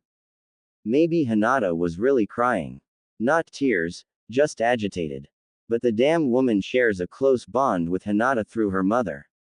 The Uzumaki took his seat warily beside his team and waited for someone to speak. And sure enough, Kurenai did. Naruto, she began. I apologize. I'm sorry. Sorry for blowing me off. Or sorry that you won't get to have Hinata-chan on your team.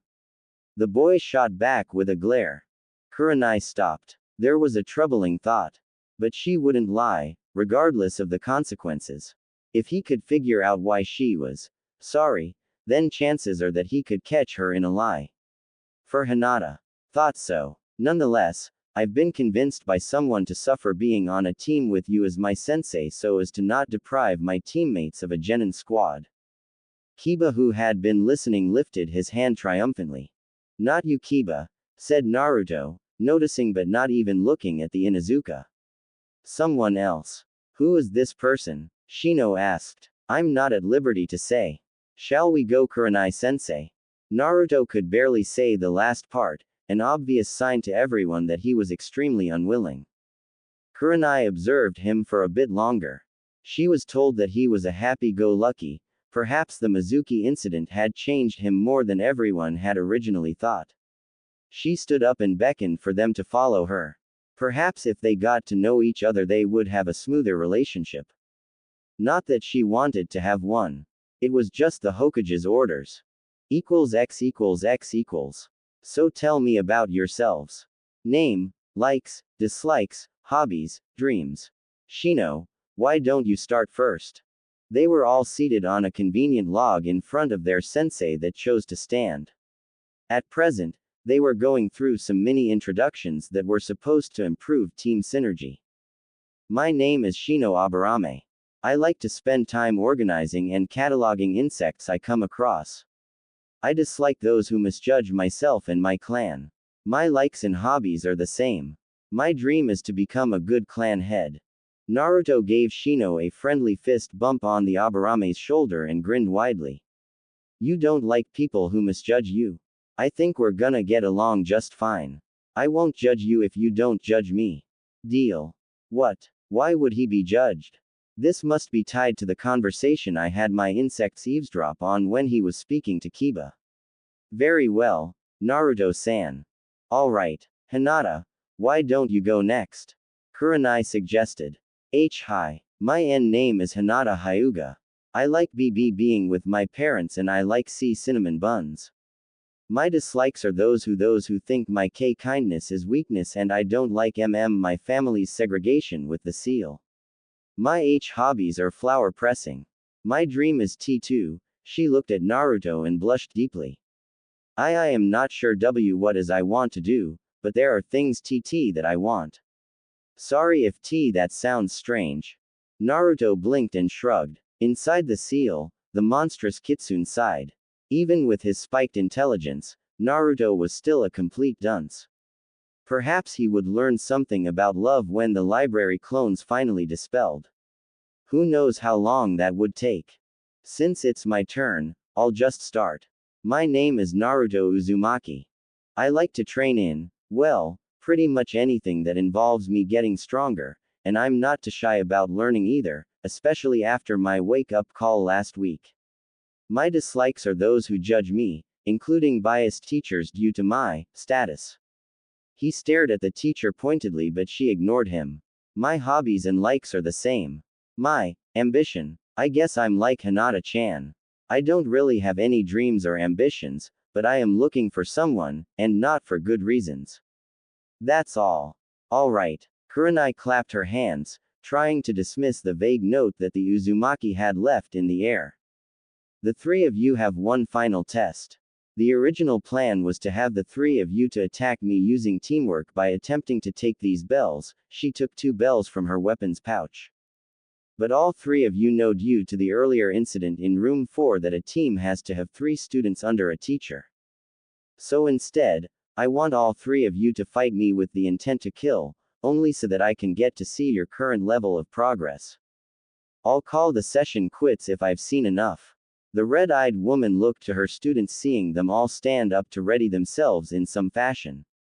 Shino whispered to his insects and Hinata activated her Byakugan while Naruto performed the ram seal to call forth his chakra. Judging by his intensity, she could tell that the boy was going to start using jutsus left, right and center. Begin. Shino and Hinata jumped into the trees to hide while Naruto sat back on the log. Yuhi glared at the boy whom she believed was lackadaisical. Well. Oh. The test stops when you say you've seen enough. I can already beat a Chunin, that much is obvious, even if it was just a passing chance. If you really want me to fight seriously, I could probably level this whole training ground, might even kill you. His face brightened a little at the thought, and the expression only served to upset the woman. Probably won't, though. Kurenai scoffed. You level this whole training ground. She doubted it. Even if he beat Mizuki, the Chunin's skills were slightly dulled. Notwithstanding this, Naruto had only just made Genin. As for what she knew about him, it was that he knew that he was now a ninja, and that he knew his status. Perhaps he could have learnt something dangerous from the scroll of seals while he still had it, besides the Kage Bunshin no Jutsu, anyways, according to what the Hokage had said. But who was to say that he hadn't learned others? Naruto smirked. I don't want to be arrogant. He formed the cross ram seal, and going along with this cue, the Kyuubi helped him to convert his chakra into elements necessary for the element-specific clones. 6 bunshins formed around him. You guys know what to do. Water. Fight her with the Tanto. She'll think you're more dangerous and try to take you out first, just make sure she gets wet. Hey. Stop laughing, you perv. Lightning. You'll fight her with the baton. Enforce it with Raiden chakra. If it hits her, she'll get electrocuted. If that fails, the wind clone will do a collaboration jutsu with the fire clone. I'll throw some weapons from afar to distract her with the normal Kage Bunshin. The Iwa clone will try to hold her legs using the Shinju Zanshu no Jutsu, double decapitation suicide technique, if I have to go through with the final technique to blow everything up. Everyone got that? Yeah, they all exclaimed mentally, too loud in Naruto's opinion actually. The woman watched Naruto and his clones just stand there before 2 of them came to fight her while another 3 jumped into the tress, making sure to keep her eyes on the real one. The one with the Tanto made a horizontal swipe with it in no predetermined stance. The clone did it on purpose, allowing the woman to easily dispose of him. But she didn't right away. Instead, she toyed with him and made fun of his earlier claims of being stronger than he appeared. She played right into it. This is pathetic. The Sweden clone had no response except to continue slashing at her wildly. She quickly took out her kunai and blocked a slash aimed at her throat. Oh hell, he really intended to follow through with killing me. The boy had both his hands on his Tanto, his right on the handle and the left palm on the flat of the blade, and tried to push her kunai out of the way. But she wasn't an elite Jonin for nothing. She let his Tanto slide off the kunai, making him waste his pushing effort. She then punched him in the jaw, feeling a bit satisfied and comfortable in her superiority. But her hand came away wet. Water Bunshin, was her last thought before she was suddenly soaked with chakra-created water. She didn't understand the purpose of this but couldn't afford to underestimate him. She readied a genjutsu and was about to cast it on herself to make her seem as if she disappeared when she had to suddenly duck a baton. The other clone who had rushed her earlier but stayed out of the action now tried to strike her with his blunt weapon. The woman raised her arm to block it since it wasn't sharp, but she instantly regretted the action. The damn thing hurt like hell. The boy started to subtle channel chakra into it, ensuring that she would more likely be hurt even more if he scored another hit. The red-eyed woman caught the baton on his next swing and kneed him in the gut. She didn't feel any remorse. After all, the boy possessed the spirit that killed her father, and provided her with the extra drive that she was dealing out some wretched justice to the brat. However, she literally received a shocking surprise when the boy exploded into electricity and electrocuted her. With a scream of pain, the woman exploded into smoke, revealing that she had substituted for a log.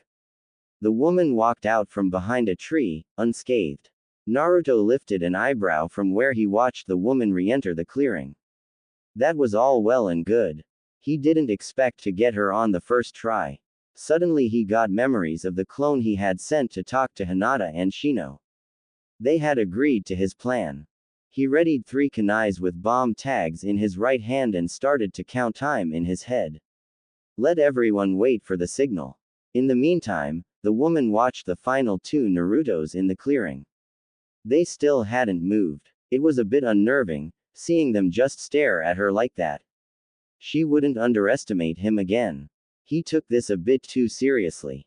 The clones jumped apart and started going through hand seals. Kaden. Gokaku no Jutsu. Fire release. Great fireball technique. One blew a rather large fireball, and it followed with a flamethrower. Futon. Datapa. Wind release. Great breakthrough, the other shouted and proceeded to blow a gale force wind that kept getting stronger and encircled her. She didn't even blink when the fireball hit the wind maelstrom that turned into a giant inferno. Pour it on. The fire clone yelled, before creating another fireball. Suddenly 3 kunai sailed out of the forest canopy into the collaboration jutsu and the tags on them exploded, courtesy of Naruto himself. That pretty much guaranteed that if Kurenai was in there, she was only coming out in a bag. But she was a Jonin after all, Naruto thought to himself. People didn't get to that rank by making foolish mistakes. The 2 clones dispelled, one into fire and the other into wind, leaving the genin to wait for the smoke to clear so they could see the results. Kurenai walked out of the still clearing smoke and disappeared. Shit. Genjutsu. Where is she? Naruto looked around and heard fighting to the south end of the training ground. After using chakra to augment his leg muscles, he dashed to a tree that was overlooking the area. It seemed that Hinata and Shino had been discovered and were fighting the red-eyed woman. Even though they had had the numerical advantage, they were still too weak to overpower her. The woman danced in and around Hinata's Juken strikes and cuffed her in the chest, almost like a push away from herself. The woman then kicked away Shino's right leg in the same breath and punched him in the gut. The hapless boy transformed into a swarm of insects. In the same instant, Shino suddenly dropped on the branch beside Naruto, startling him. Shit. Naruto hissed fiercely before he saw who it was. What the hell, Shino? She has defeated my insect bunchen. Presently, my strongest insects are in her, more hard to reach areas feeding on her chakra. Soon she'll be weak. Do you have a plan? I don't have a plan. Only an idea. But it's overkill. Naruto gave the boy next to him an intent look. Think I should do it? When Shino asked how strong this powerful move was going to be, Naruto replied, powerful enough for you to leave this training ground altogether. The Aburame stared at him, trying to look for evidence of a lie, but couldn't find any. He's serious. What scared him was that Naruto actually had firm belief in what he was going to do, and that he was willing to go through with it. Very well. What do we do? Get Hinata out of here. I'm going to throw kunai and shuriken to stall Kurenai. The Aburame nodded and jumped down to join Hinata. Well, Kurama, what do you think?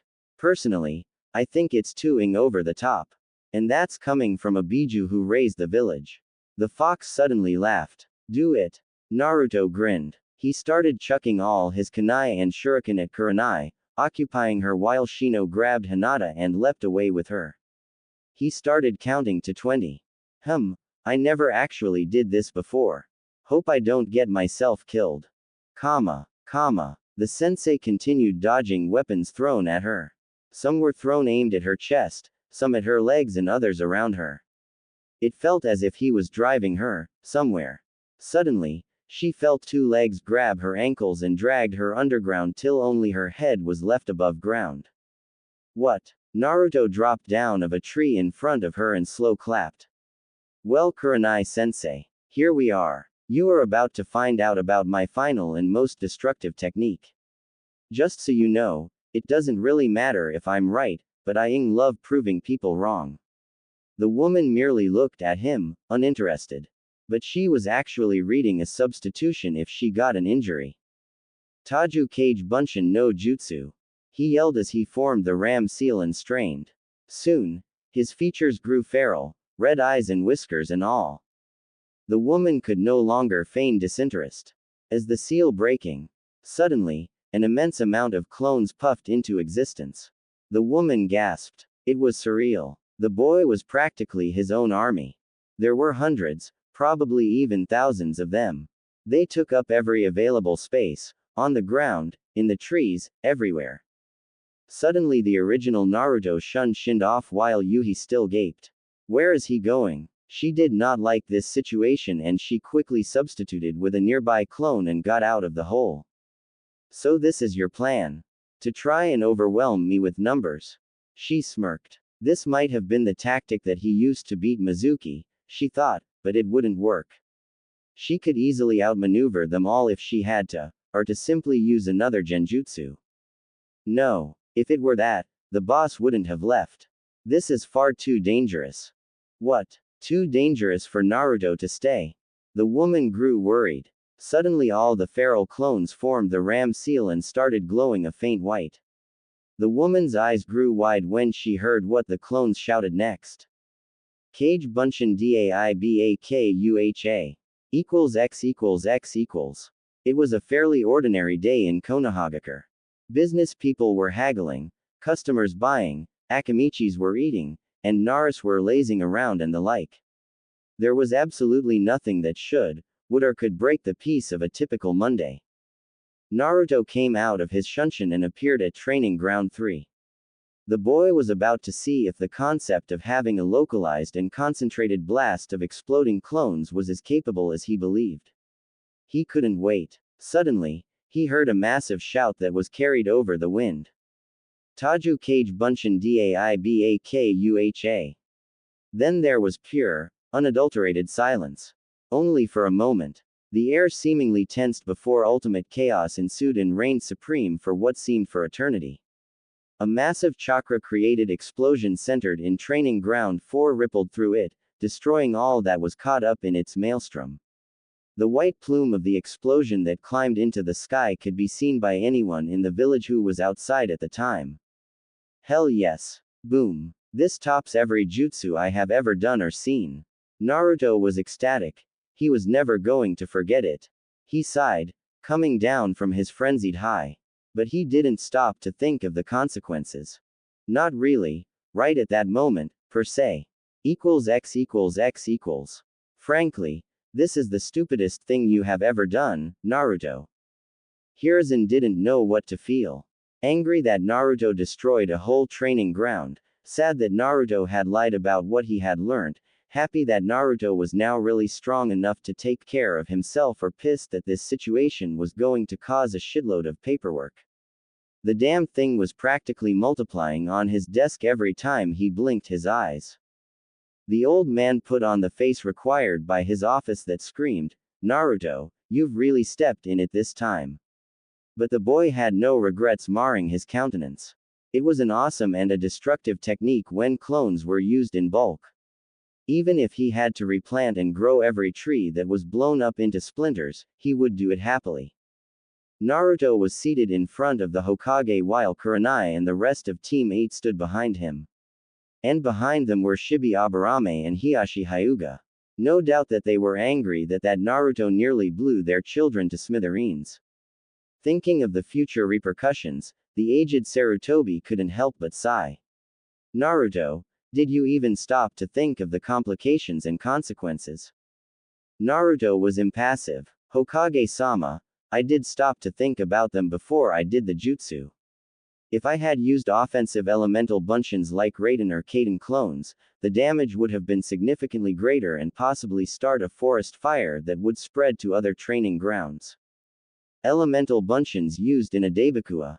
Hiruzen nearly paled at concept. That may be, Naruto, but the fact remains why you did it at all. Naruto was prepared for that one. Kurenai-sensei told us to go for broke. So I did. The laws state that if one leaf ninja kills another leaf ninja by any means other than self-defense, the killer's life is forfeit. It's not as if it's murder. She told us to do it. Even if I, a mere genin, had killed my Jonin-sensei who practically told us to try and kill her had succeeded in doing so, 1, it wouldn't have been murder, and 2, it would have meant that the standards for Jonin quality is looking pretty low. Kurenai nodded. That was true. Then what of Hinata, you wretch? Was her life forfeit in your attempts to kill your sensei? Hiashi spat. Did you not care if anything were to befall her? Shibi spoke up for the first time. That's not entirely true, Hiashi-san. He pushed his shades a bit farther up his nose while speaking. My son told me that Naruto warned him that his next technique would be quite potent and told him to leave with Hinata-san. In fact, he went on to explain that he got out of the blast radius with a bit more than enough time to spare. Are you defending the boy's inappropriate use of destructive techniques, Shibi-san? Hiashi glared. No. With all things considered, however, Naruto-san did nothing wrong. They were on a training ground doing a training exercise. The teacher's words, in a sense, stated that each person should give his best, and Naruto honored the demand. Naruto told everyone of his potentially destructive jutsu, even going as far as to warn them beforehand. No one perished, or even injured. The only expense was the training ground, which, Shibi trailed off. Has no owners. Naruto finished. Sarutobi sighed. They were correct on all points. The training ground was free for everyone to use. If you got injured there, it was basically your own fault. If no one owned the land, no one could be sued for injuries sustained there. Furthermore, since no one owned the land, Naruto didn't have to pay anyone for any damages. In short, Naruto blew a training ground to hell and he got to walk away whistling, scot-free. He needed to find some way to amend that loophole. Later. These are all true statements. Naruto has nothing binding him to any problems. Hiruzen stated. He looked at everyone's reaction. Shibi, Shino and Naruto were emotionless, Hiashi was giving a death stare at the blonde, Hinata was uneasy, and Kurenai seemed a bit upset. She had probably wanted the boy to get some sort of punishment for actually coming close to putting her down. Probably because Naruto didn't get into trouble. She still needs to pull her act together and look past his prisoner's sins. The Sandame thought. Shibi-san, Hiashi-san, you're free to leave. The clan heads left, leaving Team 8 with the Hokage. Kurenai, would you recount what had transpired? Hiruzen asked. The red-eyed woman obliged and told him of all what had happened. The only details she spared were her feelings for the boy at the time. Naruto suspected her anyway, and besides, she was sure the Hokage knew them already. When I realized the jutsu, I performed a quick shunshin, not heeding where I would end up. However, I arrived at Training Ground 7, interrupting Team 7's meeting and introductions. That's the conclusion, Hokage-sama. The Hokage seemed to be in deep thought. So what is your assessment of their skills? The genin looked to their teacher, two of them hoping they made a good impression. The third one, in particular, didn't care much either way. Shino shows promise in his clan's techniques, maintaining a somewhat pacifist behavior in fighting.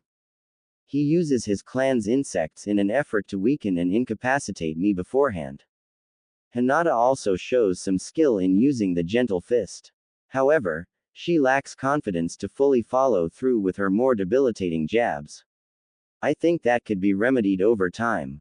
Naruto demonstrates fairly good tactics, diversity in fighting, and is overall a heavy hitter. In force alone, Naruto could be Jonin level, while his tactics are chunin level. Unfortunately, he lacks experience on a real battlefield, so he may only appear excellent on paper. Kurenai said. Naruto grumbled to himself about the last part. Even when he knew he was strong, she was using not so subtle insinuations to tear him down.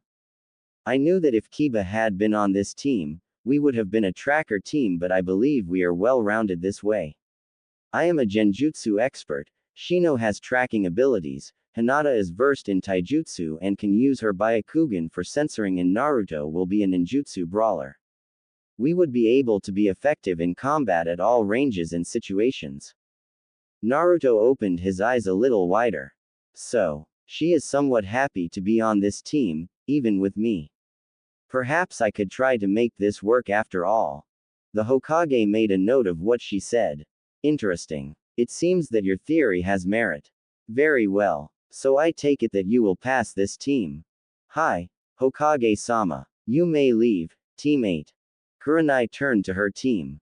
We shall meet for training at 7 a.m. at Training Ground 4. It's destroyed. Remember? Naruto smirked. Kurenai stared at the boy frigidly. We'll meet at Training Ground 3 instead. The team collected themselves and ushered their way through the door, Naruto last. As he was about to step through, the Hokage called out. Naruto, I wish to speak to you tomorrow at 4 p.m. Hi, Hokage-sama. Naruto remained formal. He left, and shut the door behind him. He's still so non-casual with me. Is it because he found out about the fox in a more disastrous fashion than hearing it from me? The Hokage could only ruminate on his radical theories. Before he could get any further, the door pushed open to reveal his secretary with a stack of papers which she placed on his desk. Most of that consists of complaints regarding the explosion at Training Ground 4, Hokage-sama, not to mention the shinobi's concerns that we might be under attack. Hiruzen sighed. It had been a bare half hour since the explosion and there was this much paperwork regarding it. He really needed to throw his hat to some other poor sap. X equals X equals. He walked around aimlessly around the commercial area of Konoha. He could see the young people fraternizing, businesses thriving, overall, everyone was happy. Damn, it really wasn't fair. Why did everyone else get to be happy when he didn't? These are unsafe waters, boy. What? Why would you think of their happiness? It would only cause the opposite to you. Why would you even want happiness? Do you want to be happy? Naruto stopped. Did he want to be happy? He wanted to answer yes, but the fox never asked him a question like that unless it was to make him think. Naruto hazarded his answer. Hi. Why? And don't give me that life isn't fair crap. Kuso. I lived on my own, Kurama. I've had the shit beaten out of me as a child. I went hungry without food, got sick eating spoilt food, wear rags for clothes. I think I deserve some happiness. I've had it coming to me for a long time. When the hell is it gonna get here? Kurama nodded. Happiness is also a foolish emotion. It clouds judgment, creates insecurities about future problems, causes complacency, and the list goes on. Frankly, have you forgotten being a happy idiot? No, but it's still not fair though. I'm not asking for endless happiness, just a little. I can't even call the Sandame Gigi anymore. While I knew about you, I didn't know about an S-ranked secret that I wasn't meant to know. Even if he had told me himself and that I couldn't blab it out to everyone, it wouldn't have been so bad. Oh, cry me a river. Why couldn't I have been sealed in someone more emotionally stable? It just had to be some poor kid bemoaning his hand in life. Naruto chuckled. Shut up. At least we're friends, Kurama. Not everyone can boast about having a Biju for a friend, you know. Kurama grinned. Friends? I prefer acquaintances or even business partners. Not friends. Naruto sighed. The fox was probably kidding. He continued walking, ignoring all the glares and hushed whispers. He couldn't be hurt. Not anymore. If a ninja was attacked by civilians, he could defend himself, just short of killing. If someone wanted to get physical, Naruto would be sure to break a few bones. He was soon stopped by his growling stomach.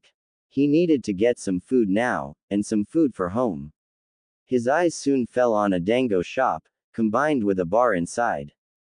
Dango. He raised an eyebrow. Might as well. It's not like they can throw me out like when I was smaller. He made his way to it and entered. The shop was moderately full, indicating popularity and prosperity. Looking around for the counter, trying to pierce the gathering with his eyes, he soon found it and made his way to it. He ordered a dozen skewers of the treat they specialized in, and by luck, the person serving there didn't recognize his face due to their short-sightedness. He was about to leave with his bag of the food when he heard his name called. Naruto. A minute of your time. He looked over to where he heard the voice and cursed under his breath.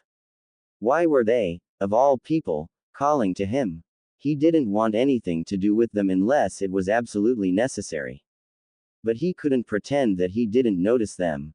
He had already seen them, and they knew that. Shit. Just see what they want. If it lasts longer than you wish it to be, just complain that they said a minute, and that you're busy. Simple. Just be a douche, the nine-tailed fox urged.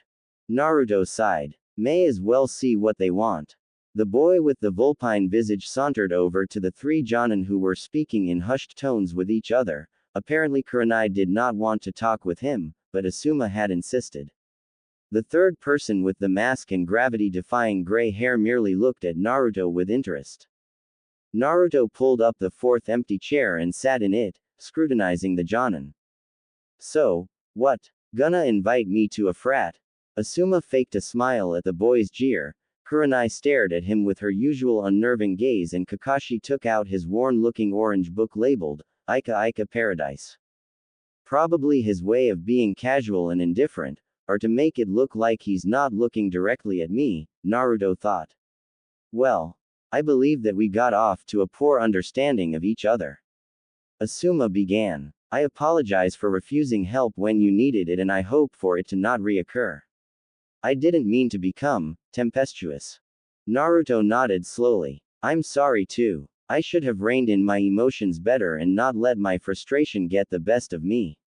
I'm also sorry for insulting my superiors and insulting the village's ideals. It's kind of hard to not think that everyone's out to get me because I'm a Jinchuriki, you know. But I'll never forget. Asuma raised an eyebrow. While I'm glad that it's now water under the bridge, what do you mean when you say you'll never forget? Naruto smirked, finally able to brag about himself a little. Let's just say that I'm a savant. A really damned good one. Kakashi raised his visible eyebrow. I find that hard to believe, considering what I've heard pertaining to your abysmal grades at the academy.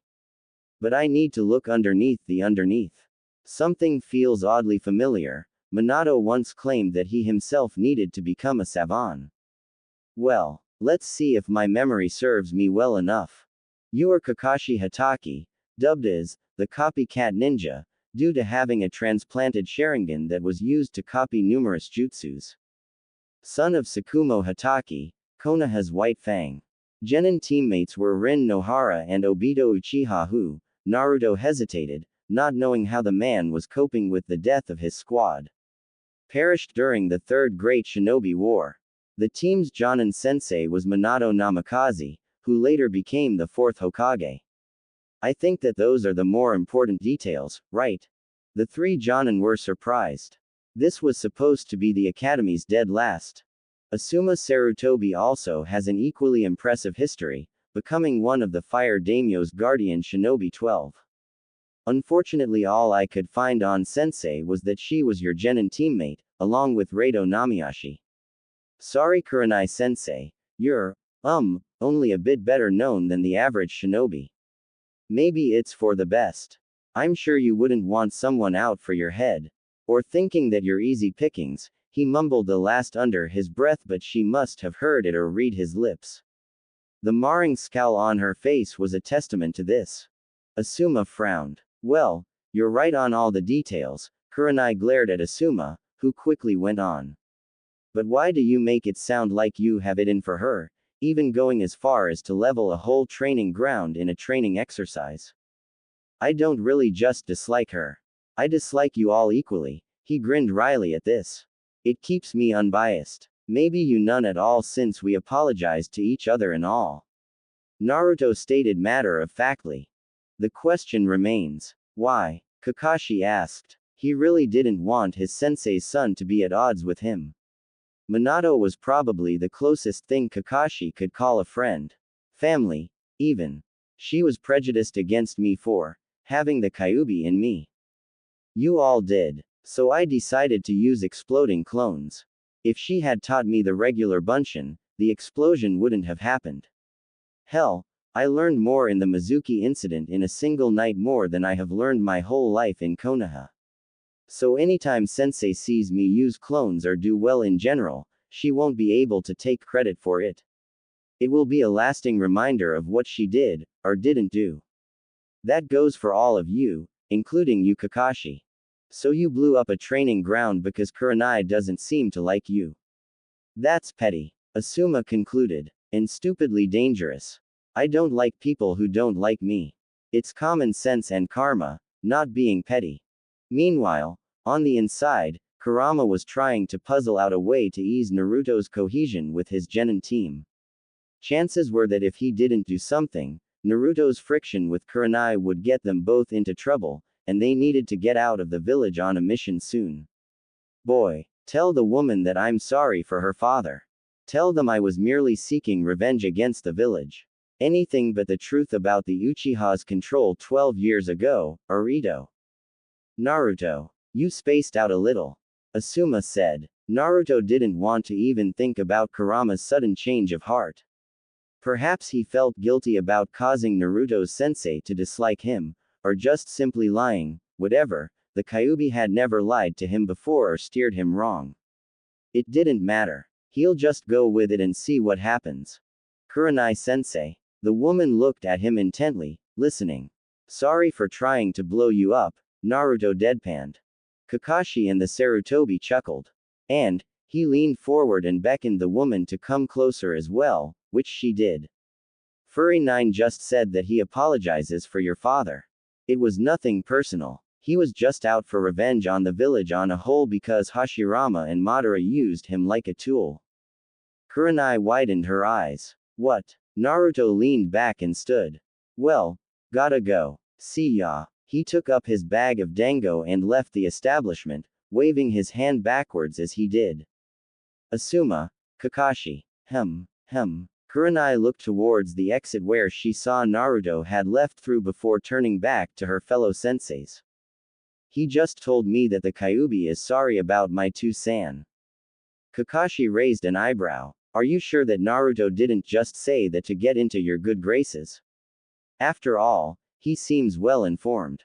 It could be that he found out about your father through some research.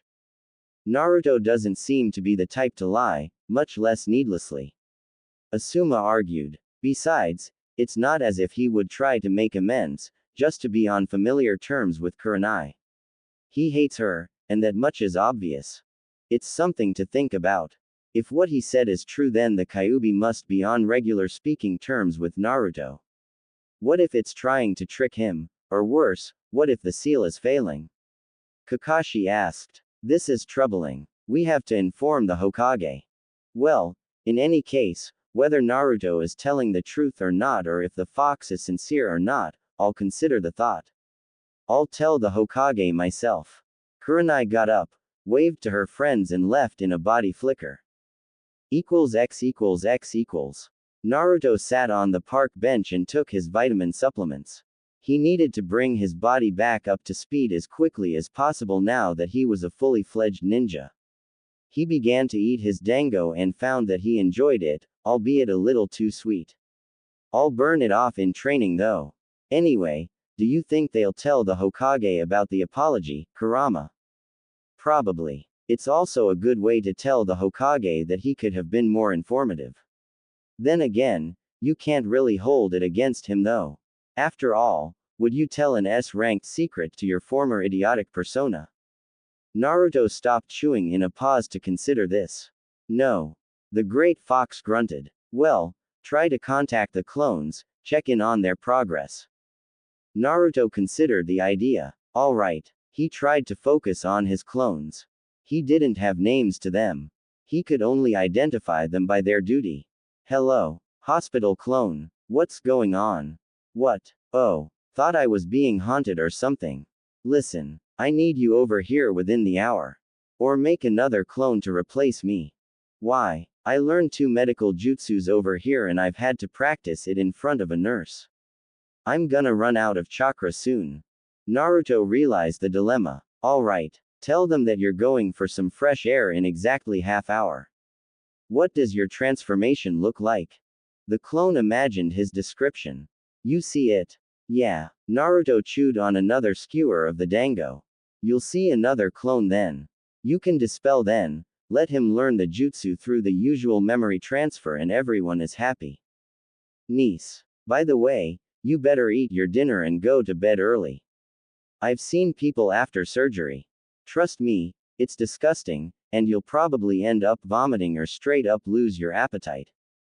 Do you have any idea how a cancerous intestinal system looks? Naruto did a double take. I'll keep that in mind. Now, what about the library clones? Yeah, Kurama interjected. This is still messed up. You're talking to yourself. Shut up, Kurama. Everyone yelled in thought. It's not funny. Anyway, what were you saying, clone number 1? Hey, wait a minute. The other library clone hollered in mind speak.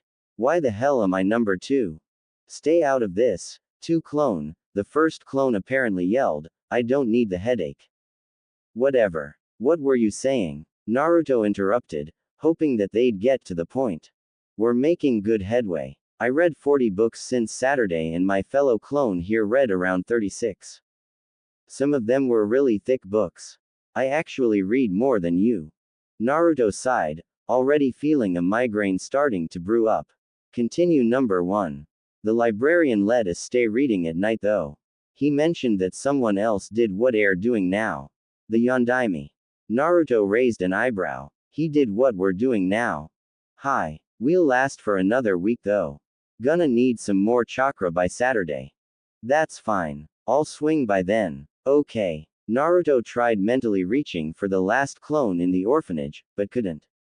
Guess it doesn't apply to that one. After all, Kurama made him years ago, and he's not really a Kage Bunshin. Naruto shook his head. Life was certainly getting interesting, never a dull moment. There wasn't any pauses, though. Ito was out there, somewhere. He needed to find